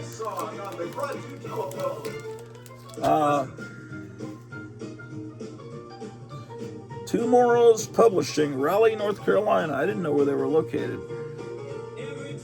Okay, it's an issue of Comic Book Creator, which is a magazine, but it's square bound, so really this could be put on a bookshelf next to my other Dave Stevens books.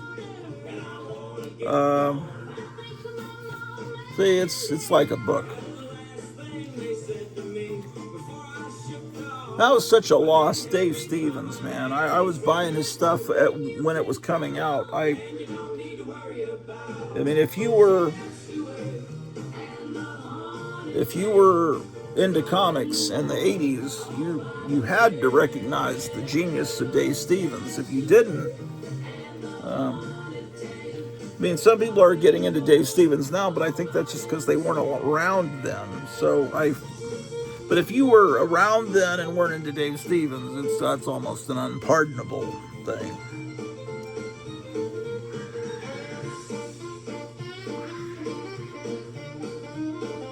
Rocketeer. I gotta put this where you can see what I'm showing.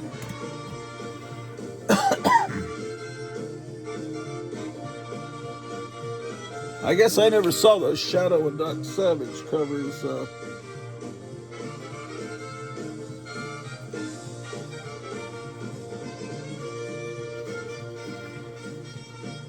I have that collection.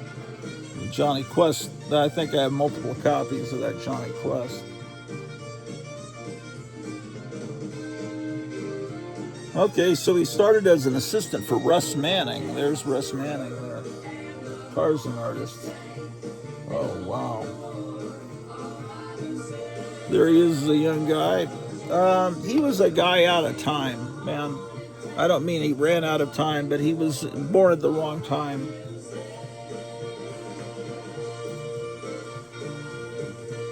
And he became obsessed with Betty Page, who was a pinup model back in the 50s. And then he also put Rondo Hatton into his, as a character into the Rocketeer.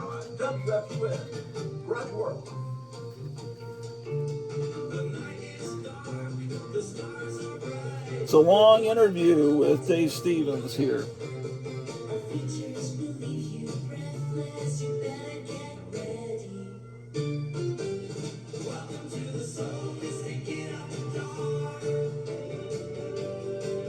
I guess he painted these Frazetta tributes when he was a teenager. It looks like it says he's 15 years old holding Frazetta homages he traded for comics.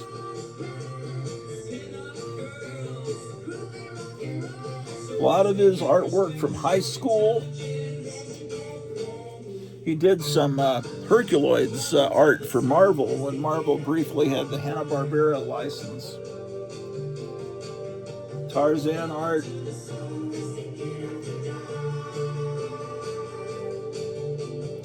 I guess I didn't know about this Aurora book. Ooh. You didn't see that, did you? Oh, man. There's a... Sorry. I better hold this down because I don't know what picture of Brink Stevens, his wife. Hey, it's Grottu Orloff, man. This is a promotional pamphlet. I have several of that. I wonder if that's valuable. Virginia, most dangerous city in America. Let's dance and remember our high school song. Remember the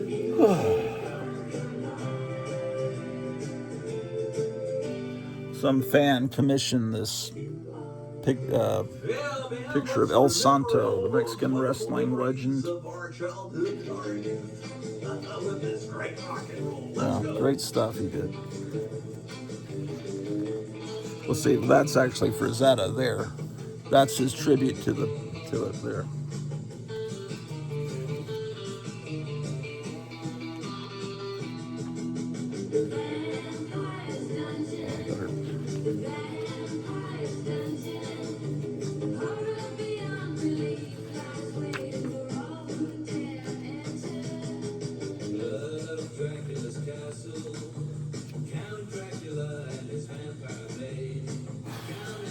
What could he have done? I mean, look at this tribute to Kirby. Well, that's actually Kirby pencils, and then Dave Stevens is inking it in a Steranko style. Okay. Issue of Airboy.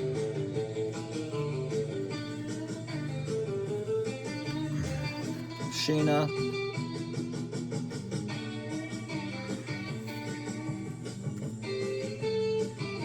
Oof, I'm glad I wasn't showing that page.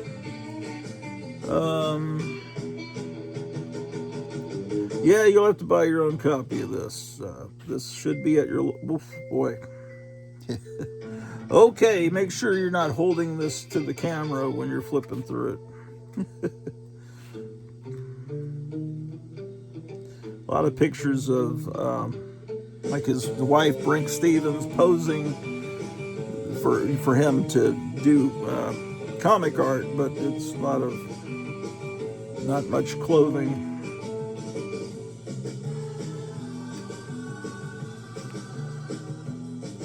Damn.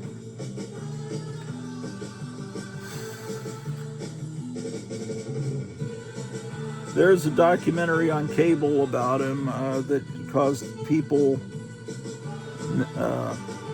today to discover him, and now the demand for Dave Stevens art is through the roof, and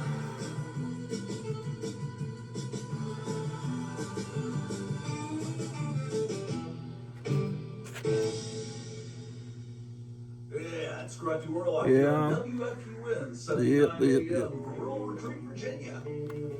Having a great day playing rock and roll. This book is $24.95. It's worth $24.95. It's basically a book that is basically a book.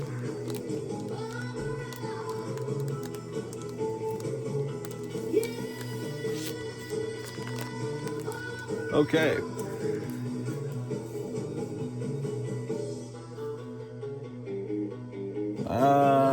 Where do I put this book? Okay, this is a facsimile of Action Comics 252, which I've always wanted a copy of this. I will never be able to afford one. Oh man, this bag. Do you hate when you're opening these bags and they tear like that? What a tragedy. Que lástima. What is the brand? So I can insult.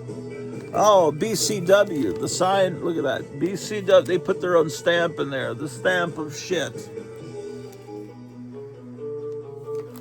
BCW.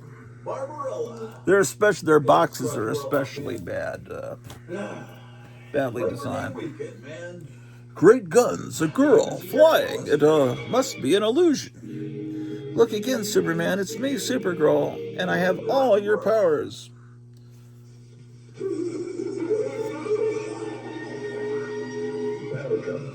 This is what DC does. They put the barcode in tiny on the back. Marvel is stupid, and they write Marvel, and they put a barcode which mars the original look. The only thing they did here is it doesn't say 10 cents or was it 12? This is probably a 10-cent issue originally. It says $3.99. I love how they fool you. It's only $3.99. Boy, it could be. It could have been $4. What a bargain. See, they Tootsie Roll ad. I want the original ads, which is why I love these facsimiles. Traditionally, they wouldn't in the Metropolis mailbag. DC does a good job with these. Look at the Tootsie Roll ads. This came out last week. This should still be in stock at your local comic store. Look at this full-page Palisades Park.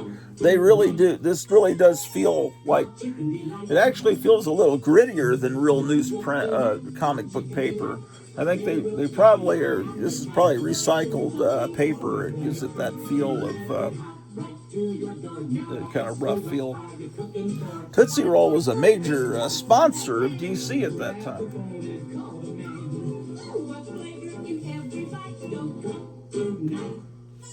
The Menace of Metallo.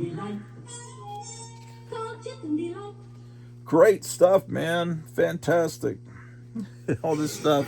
And it's the Wilson Chemical Company. Because I guess it's all plastic.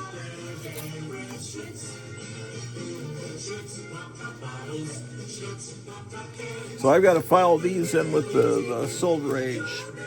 I've got to go through my Conan the Barbarians too. I'm not screwing around. I mean, I can, if you stick around, I don't know if you've got time, you can watch this in increments over the week. I'm not going to probably do another show until next weekend. I don't have any business doing. I don't have anything else to say. What time is it, man? With the Psycho Sock Op from Grottu Orloff. From 1964.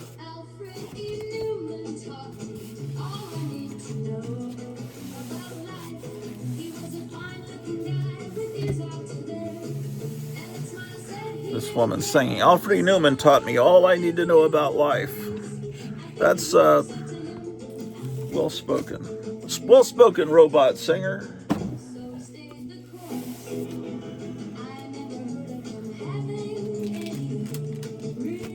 I just figured there's not enough ballads written where a woman is singing about Alfred E. Newman, so I'll create my own song through the magic of Suno.com.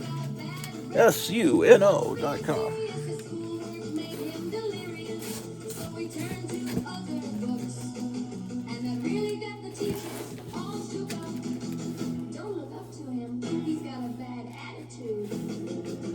Here's another Action Comics facsimile that's come out recently. Issue number 33.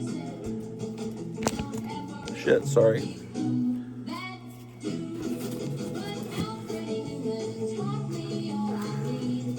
Well, this comic book is probably not one I can... Let's take a look.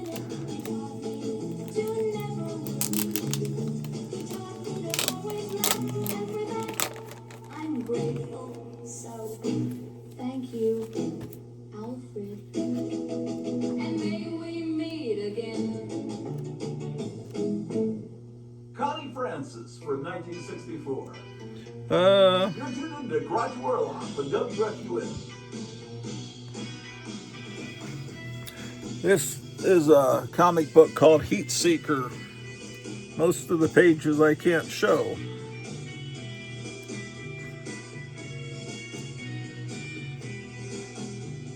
The artwork inside is okay. It's really, yeah, I don't know. Critics love it though.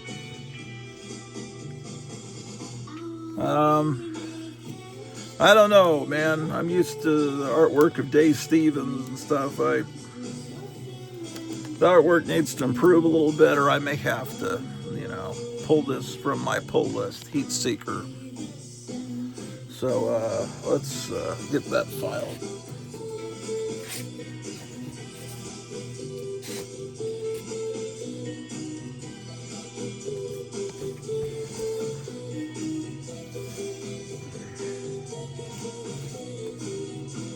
facsimile of Fantastic Four, number 10. Now see, Marvel does the barcode like I was saying, and then they write Marvel on that.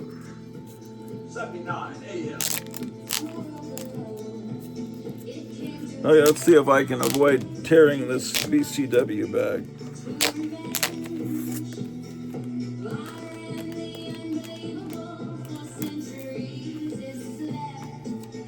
Now, Marvel has it's a very thick paper stock they use for the cover.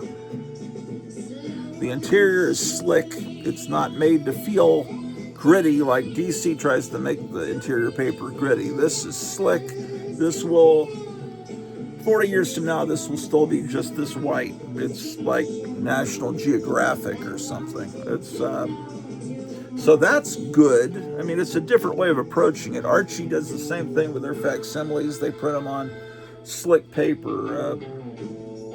Nothing wrong with that. They're giving us the original ads. Tiki Gods, Ugly Blackheads out in seconds with Vacutex. I wonder why we're not popular, sis. Ask your friend Tom. Tom, why don't sis and I get invited to proms and parties? Frankly, Jim, it's those ugly blackheads. Aren't you glad you heard about Vacutex? New scientific vacuum action. They were Balco products from Westport, Connecticut. Tiki Gods. You're tuned into WFUN, your fun Greenwich Village Handcrafts. 2nd Avenue in New York. That's what the Invisible Girl looked like. Those of you that made that Marvel movie that came out last summer, she should look like that. The actress you hired did not look like that. The actor you hired to play Reed Richards did not look like that. It's kind of a problem. They did not act like that. It's all right. We still have these old comics, this being a facsimile of an old comic. But still, this is the real Fantastic Four. I can paralyze a 200-pound attacker with just one finger. Yet I weigh only 93 pounds. You too can protect yourself with my secret oriental system of Yubiwaza. Only 99 cents. Look, there she is doing it, man. One finger. It's like going up his nostril. Maybe that's what you do. You stick your finger up their nostril and they don't know what it discombobulates them. Maybe this is where Lee Harvey Oswald ordered his right. No, that's not funny. That's not funny at all. Because he wasn't the one that did it. Okay. Daisy was a good girl. Yeah, Daisy was a good girl. You're tuned into WFUN. Oh, that's a cool ad. Hey kids, join the Clyde Beatty Tropical Animal Club of America and receive a free live pet.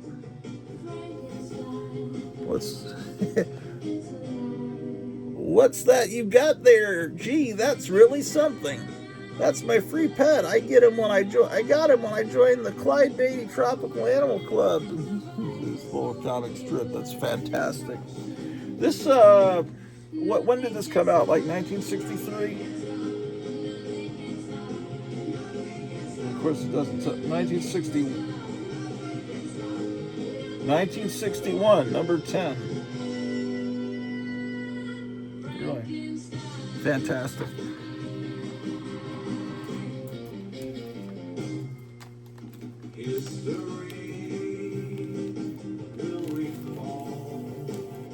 Outstanding.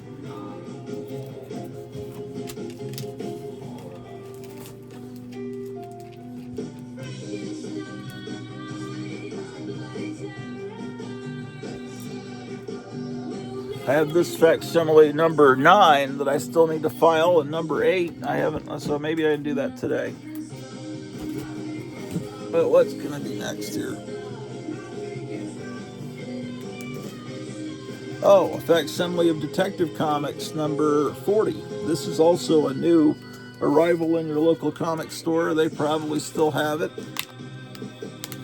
Batman number 47 is coming out this Wednesday at your local comic store. This is so much fun for me, getting these facsimiles of Golden Age and Silver Age comics.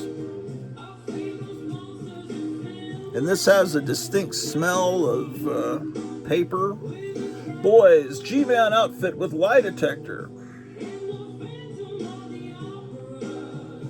Okay, so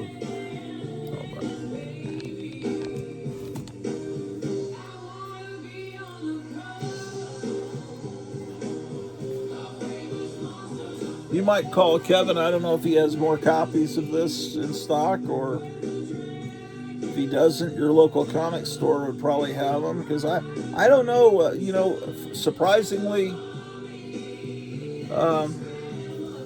these books with the regular cover are not as in demand as the ones that have foil covers like they did in the 90s. People want the foil covers for some mysterious reason, like those hideous 1990s monstrosities. It doesn't make any sense because it's anachronistic. It's not proper for that time period. Superman is on the radio, sponsored by the makers of Force, over the following stations. Wow. There's kind of a waviness to the paper from the printing process. Yeah, they printed this to simulate the feel of the original book. They printed it on kind of low-grade, feels like recycled paper. This might have been the toilet paper that you used once. I don't know. Hopefully they don't recycle toilet paper. Anyway, great. How sad there.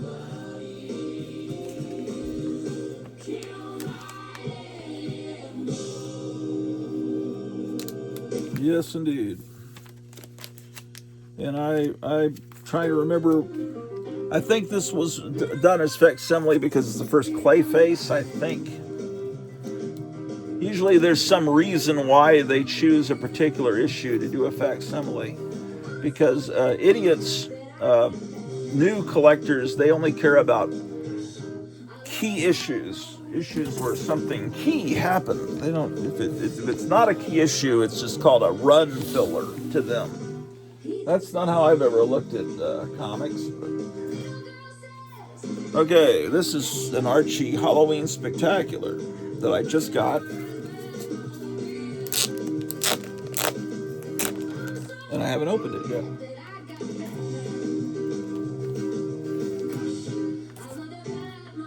Let's see if this is going to be reprints of old stories. Oh, this one just came out. I'm going to get that from Kevin in the next order. It's a facsimile of Betty and Veronica number, I don't know. Okay, yeah, they're older stories, reprints. This isn't an old story. It's kind of old style art, but it looks more like it might be from the 90s or 2000s, which is not. See how crude the art is? I mean, it's sort of done in the old style, but whereas this you can tell is from the Kennedy era or mid 60s maybe.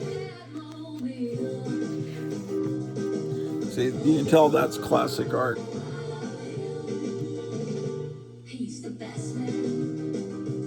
This artwork here looks kind of 1980s. Not terrible. These weird little characters here. Yeah, overall it's yeah, this story's better artwork. It's probably 90s, but a better art. So you can tell by Sabrina's hairstyle, it's more recent. Oh my gosh. Veronica's turned into a Nephilim. The Psycho Sock Hop.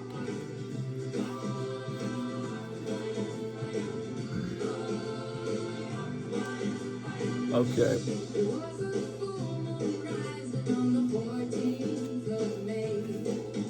So that's The Archie Halloween Spectacular. The cover's kind of done like an old spook show poster, sort of.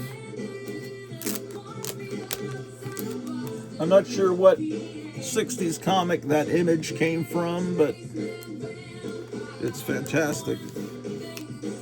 So this will be added to my Archie collection.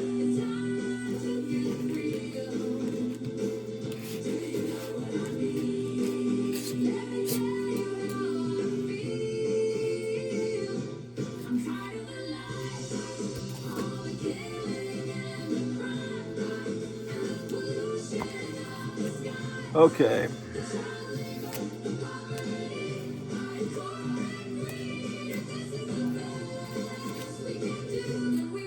Where are my Charlton books waiting to be filed?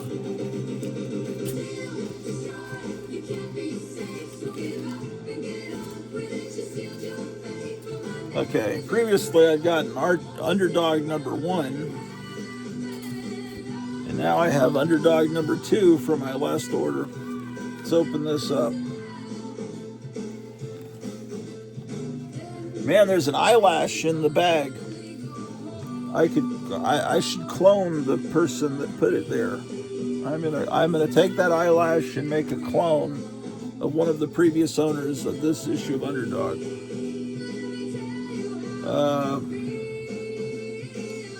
It's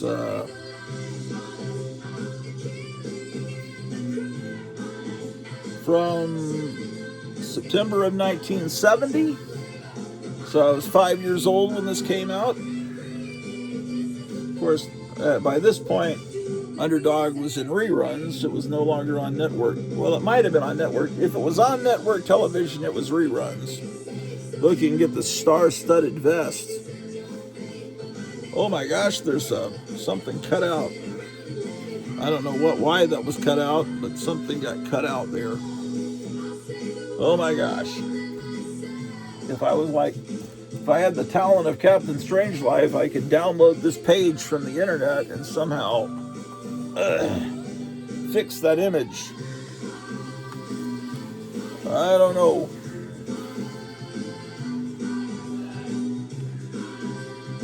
The Polaris nuclear sub and the Frankenstein and Boney the skeleton ad. WFUN, the fun spot on your radio dial. It's okay. How often do you see a copy of Underdog number 2? I have never seen it. If I had seen this in my past, I would have purchased it. So these are, I'm not going to say they're rare, but you just don't find them. And of course, Charlton readers, I wonder how many ordered this life-size inflatable doll. I think I already opened this one, or maybe they all have that image. That ad. That's issue 2. Let's put that there. Put it there. Put her there.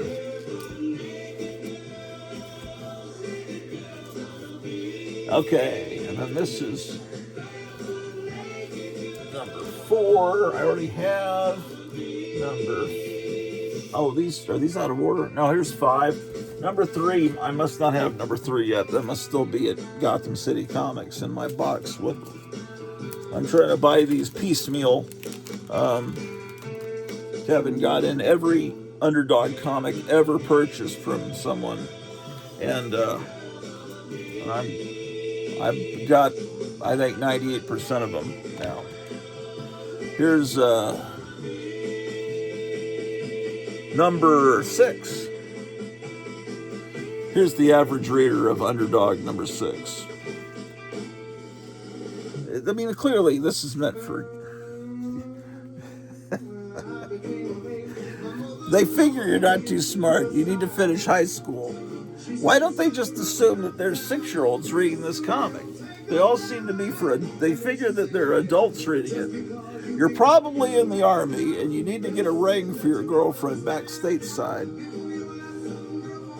Don't you have to have a high school degree to join the Army? Or do they take dropouts? I don't know. They figure you need to build up your body, and you probably want to step into model rocketry.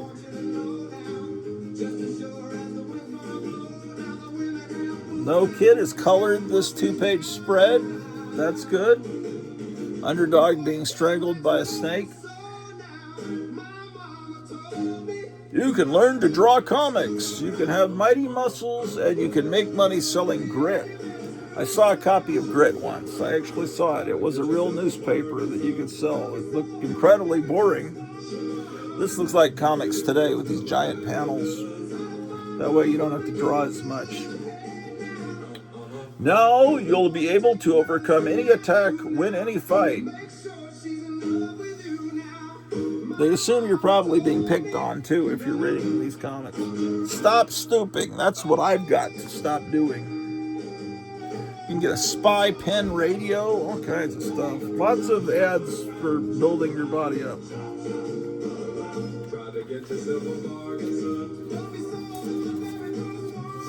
Underdog number 6.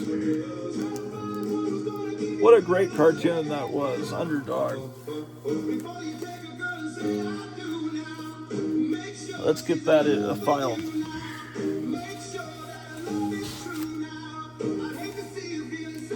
Six. Here's 7.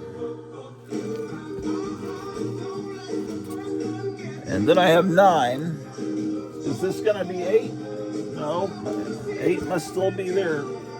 This is 10. And then, wait a second. Oh, wait, these are out of order. I have them out of order. 7, 8. 7, 8, 9. That's a joke, isn't it? 7, 8, 9. And then 10.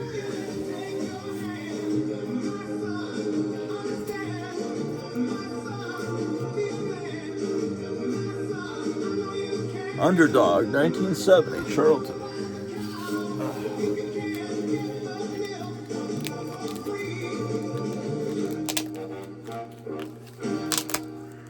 Hey, thanks for spending your Sunday afternoon with Grottu Orloff. Begin your career in computer programming. Imagine in 1970, could they even dream what the future would be? With this one's feels a little bit more white or a little bit more clean.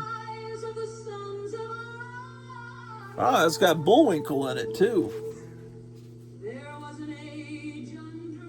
Oh, let's see what music. There's the Love Story soundtrack. I was talking about that yesterday.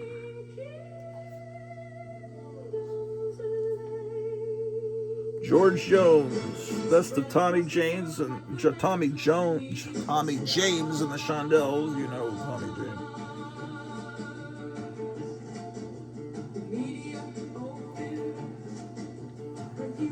The artwork's kind of better in the Bullwinkle. Whoever drew the Bullwinkle strips a little better. You can get 6 giant-sized posters. The Underdog one, the coloring's not quite right. You get a Snidely Whiplash poster. Boris Badenov and Natasha. Have you ever seen these posters? Ideal for the den, playroom, bedroom, family room, or clubhouse.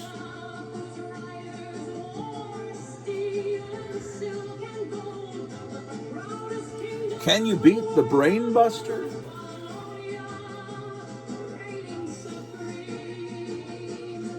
And you can join the Bullwinkle Dudley Do Right or the Underdog Fan Club. Get rings and membership cards.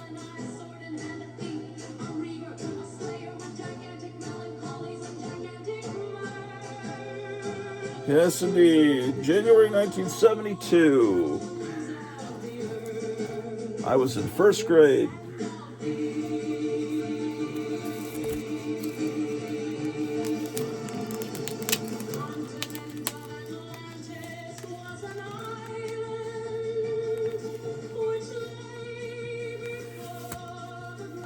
Well, wow, I'm honored you've stayed 4 hours and 11 minutes and 24 seconds into this show.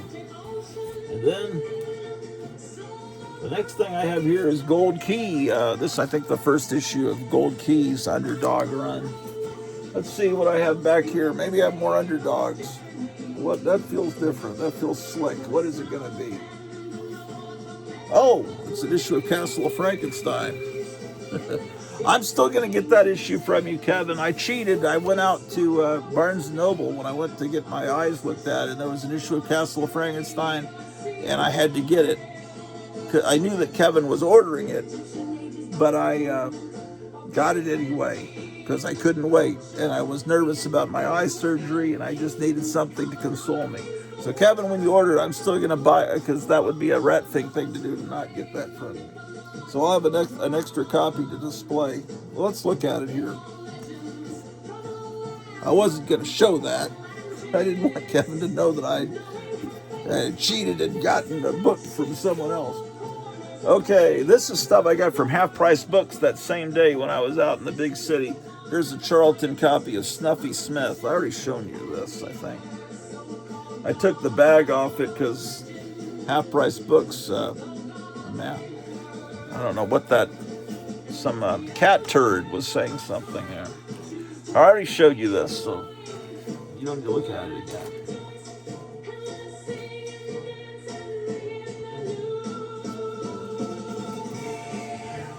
And here's a Harvey little dot that I've already shown you. Let's get that in with the Harvey that needs to be, where's the Harvey?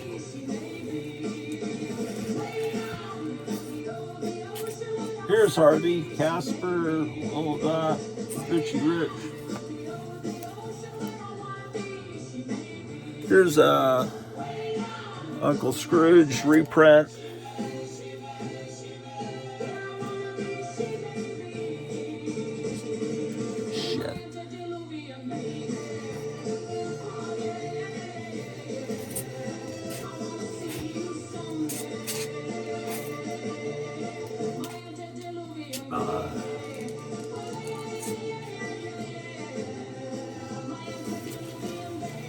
What is this going to be?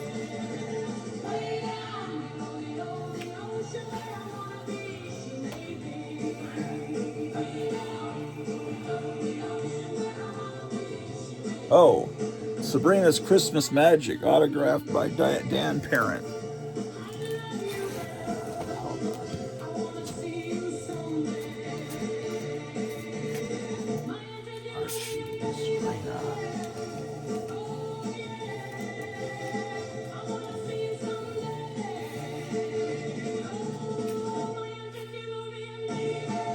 Okay, Sabrina.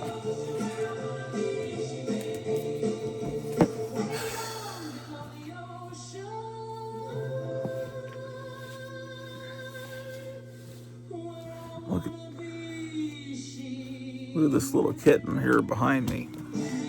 Well, she just woke up. She's back there behind me. I guess I'm keeping her warm.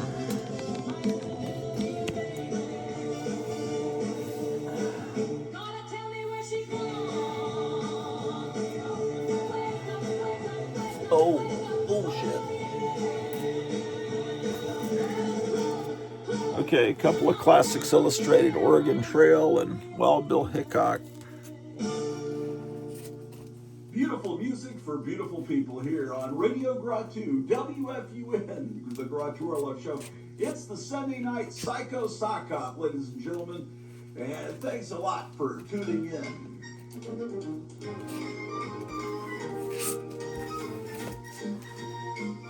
Here's a facsimile of the House of Mystery Treasury Limited Collector's Edition is what DC called them. This is, they tried printing it on this recycled paper, which gives it a wave. You see this wave? I've got the original over there. I'll put it with that here in a second.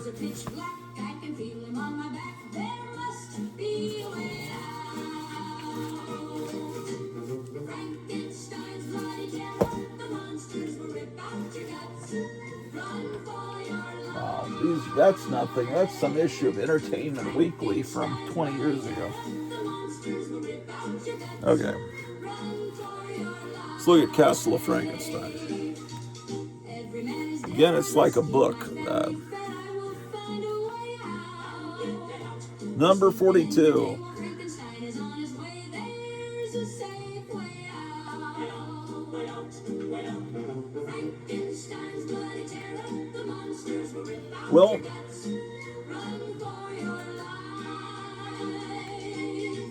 Frankenstein's bloody terror. The monsters will rip out your guts.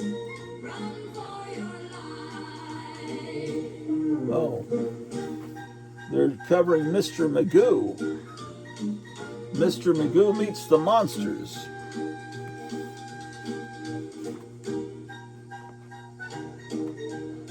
Yeah, I'm rapidly turning into Mr. Magoo. There was one cartoon of Mr. Magoo that was so funny where he was talking to this woman's rear end, thinking he was talking to the woman that was her face. He couldn't. I just laughed so hard at that. The But Quartet from 1954. The music of your life.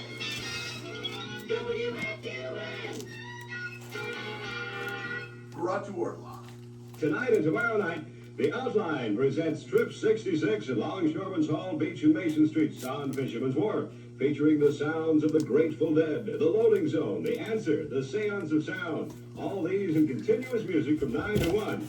You'll encounter such spectacles as Columbus Needs Indians, The Merry Pranksters, Hetty the Witch, Liquid Projections, Colored the Merry Pranksters. Oh, it's gonna be so much fun, gang. 4 full hours of ceaseless entertainment and happenings in this, the biggest and It's gonna be a best festival yet. happening. Don't miss out on this electronic performance at Fisherman's Wharf and Longshoremen's Hall. It's happening tonight and tomorrow. It's out of sight. It's out of sight, man. It's groovy. Be sure to get there early. I'll be there. This is a villain. A typical villain. I'm going to destroy the world by pressing this little purple button. This is also a villain. A very special villain. The kind that turns up only in the silencers. Now, do I look like an enemy agent? What time is it, man? This is a special agent. My feet. My wife ordered these shoes that Charlton 66 was telling me about called. Well, I forgot what they're called again, but she ordered them. I think it's Hoku or something. Hoka, I think. Hoka. Columbia Pictures presents Dean Martin as Matt Helm in All right, let's see here. with Stella Stevens, Dahlia Lavi, and Sid Charisse. The Silencers were shot in Columbia color. Where Now, is? playing in a theater or drive-in near you. Hey, what's that gum you chewing? Dentine. Where'd you get it? Here's my childhood copy of this.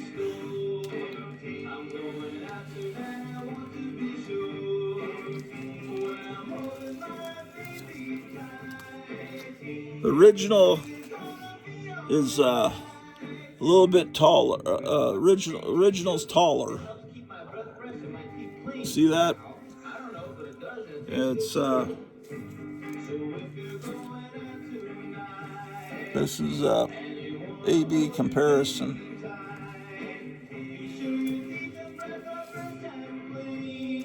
I remember like yesterday getting that at the little magazine bookstore next to the PX in San Antonio. Helps keep breath fresh, keep teeth clean. Here's the one for ghosts. If you can't take it, you can still see it. Because the new motion picture, Chamber of Horrors, All right, fantastic. incorporated a built-in audio-visual warning system. Okay, I gotta look at Doctor Strange. Impact of its shadow. When the fear flasher begins its So, where are my S box? Shut your eyes and hold your ears. See Chamber of Horrors, Technicolor from Warner Brothers. Now playing in a theater near you. 79 WFUM. Flashback. Grottu Orloff. Psycho Saka. From 1952. There's a legend from the Congo, you know it tells of the queen. Her beauty was so timeless, like something from the moon. Every man would come a-running, she would swoon.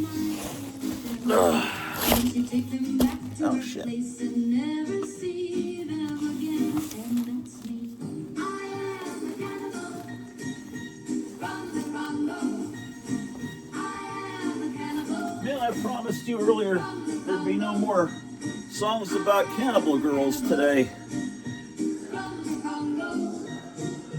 Okay.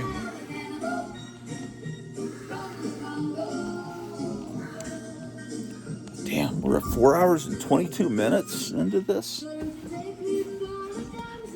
Is it 11 o'clock yet?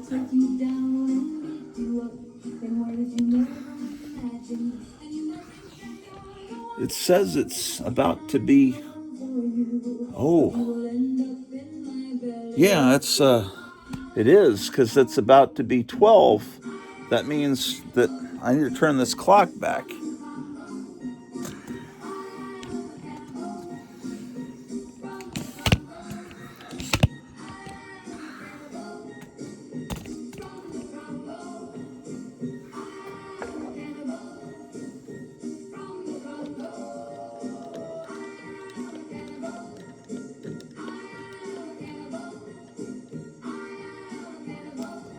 It's almost 11.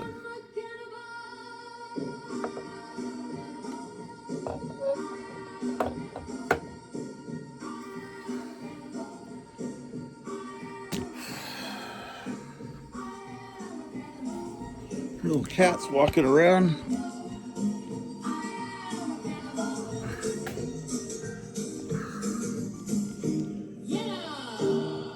Okay. I need to see what issues of Strange Tales I have, and then I need to look. Then Strange Tales became Doctor Strange, and then, yeah, I don't know.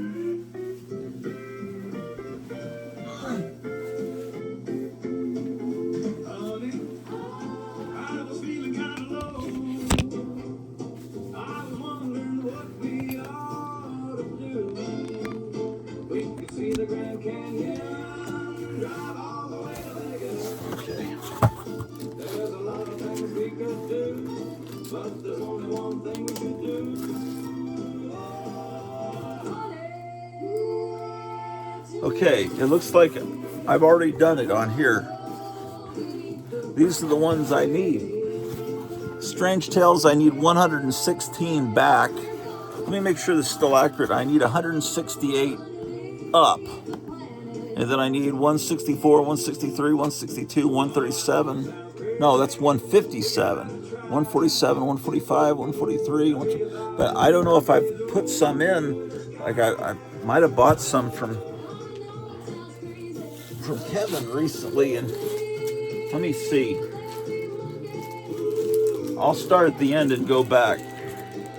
So I have 167. So that's, I have 2 copies of 167. I don't think you could ever have too many of that. 166.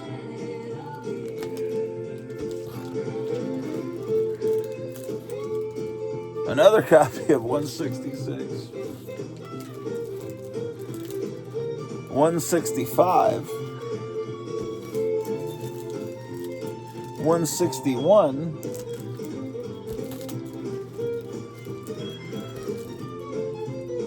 160.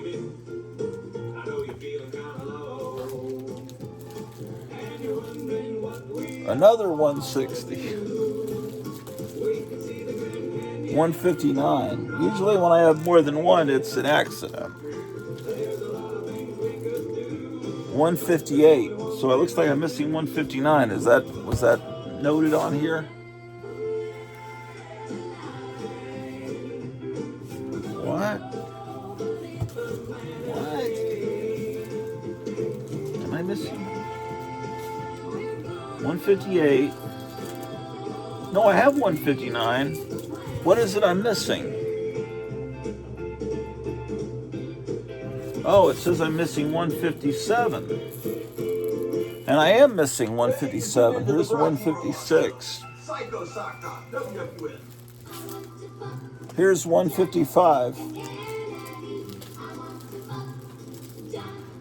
154.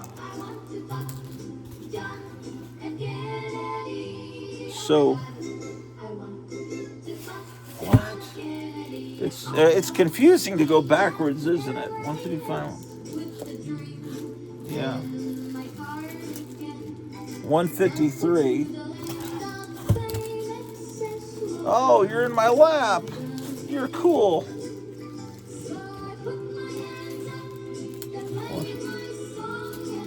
Here's 152.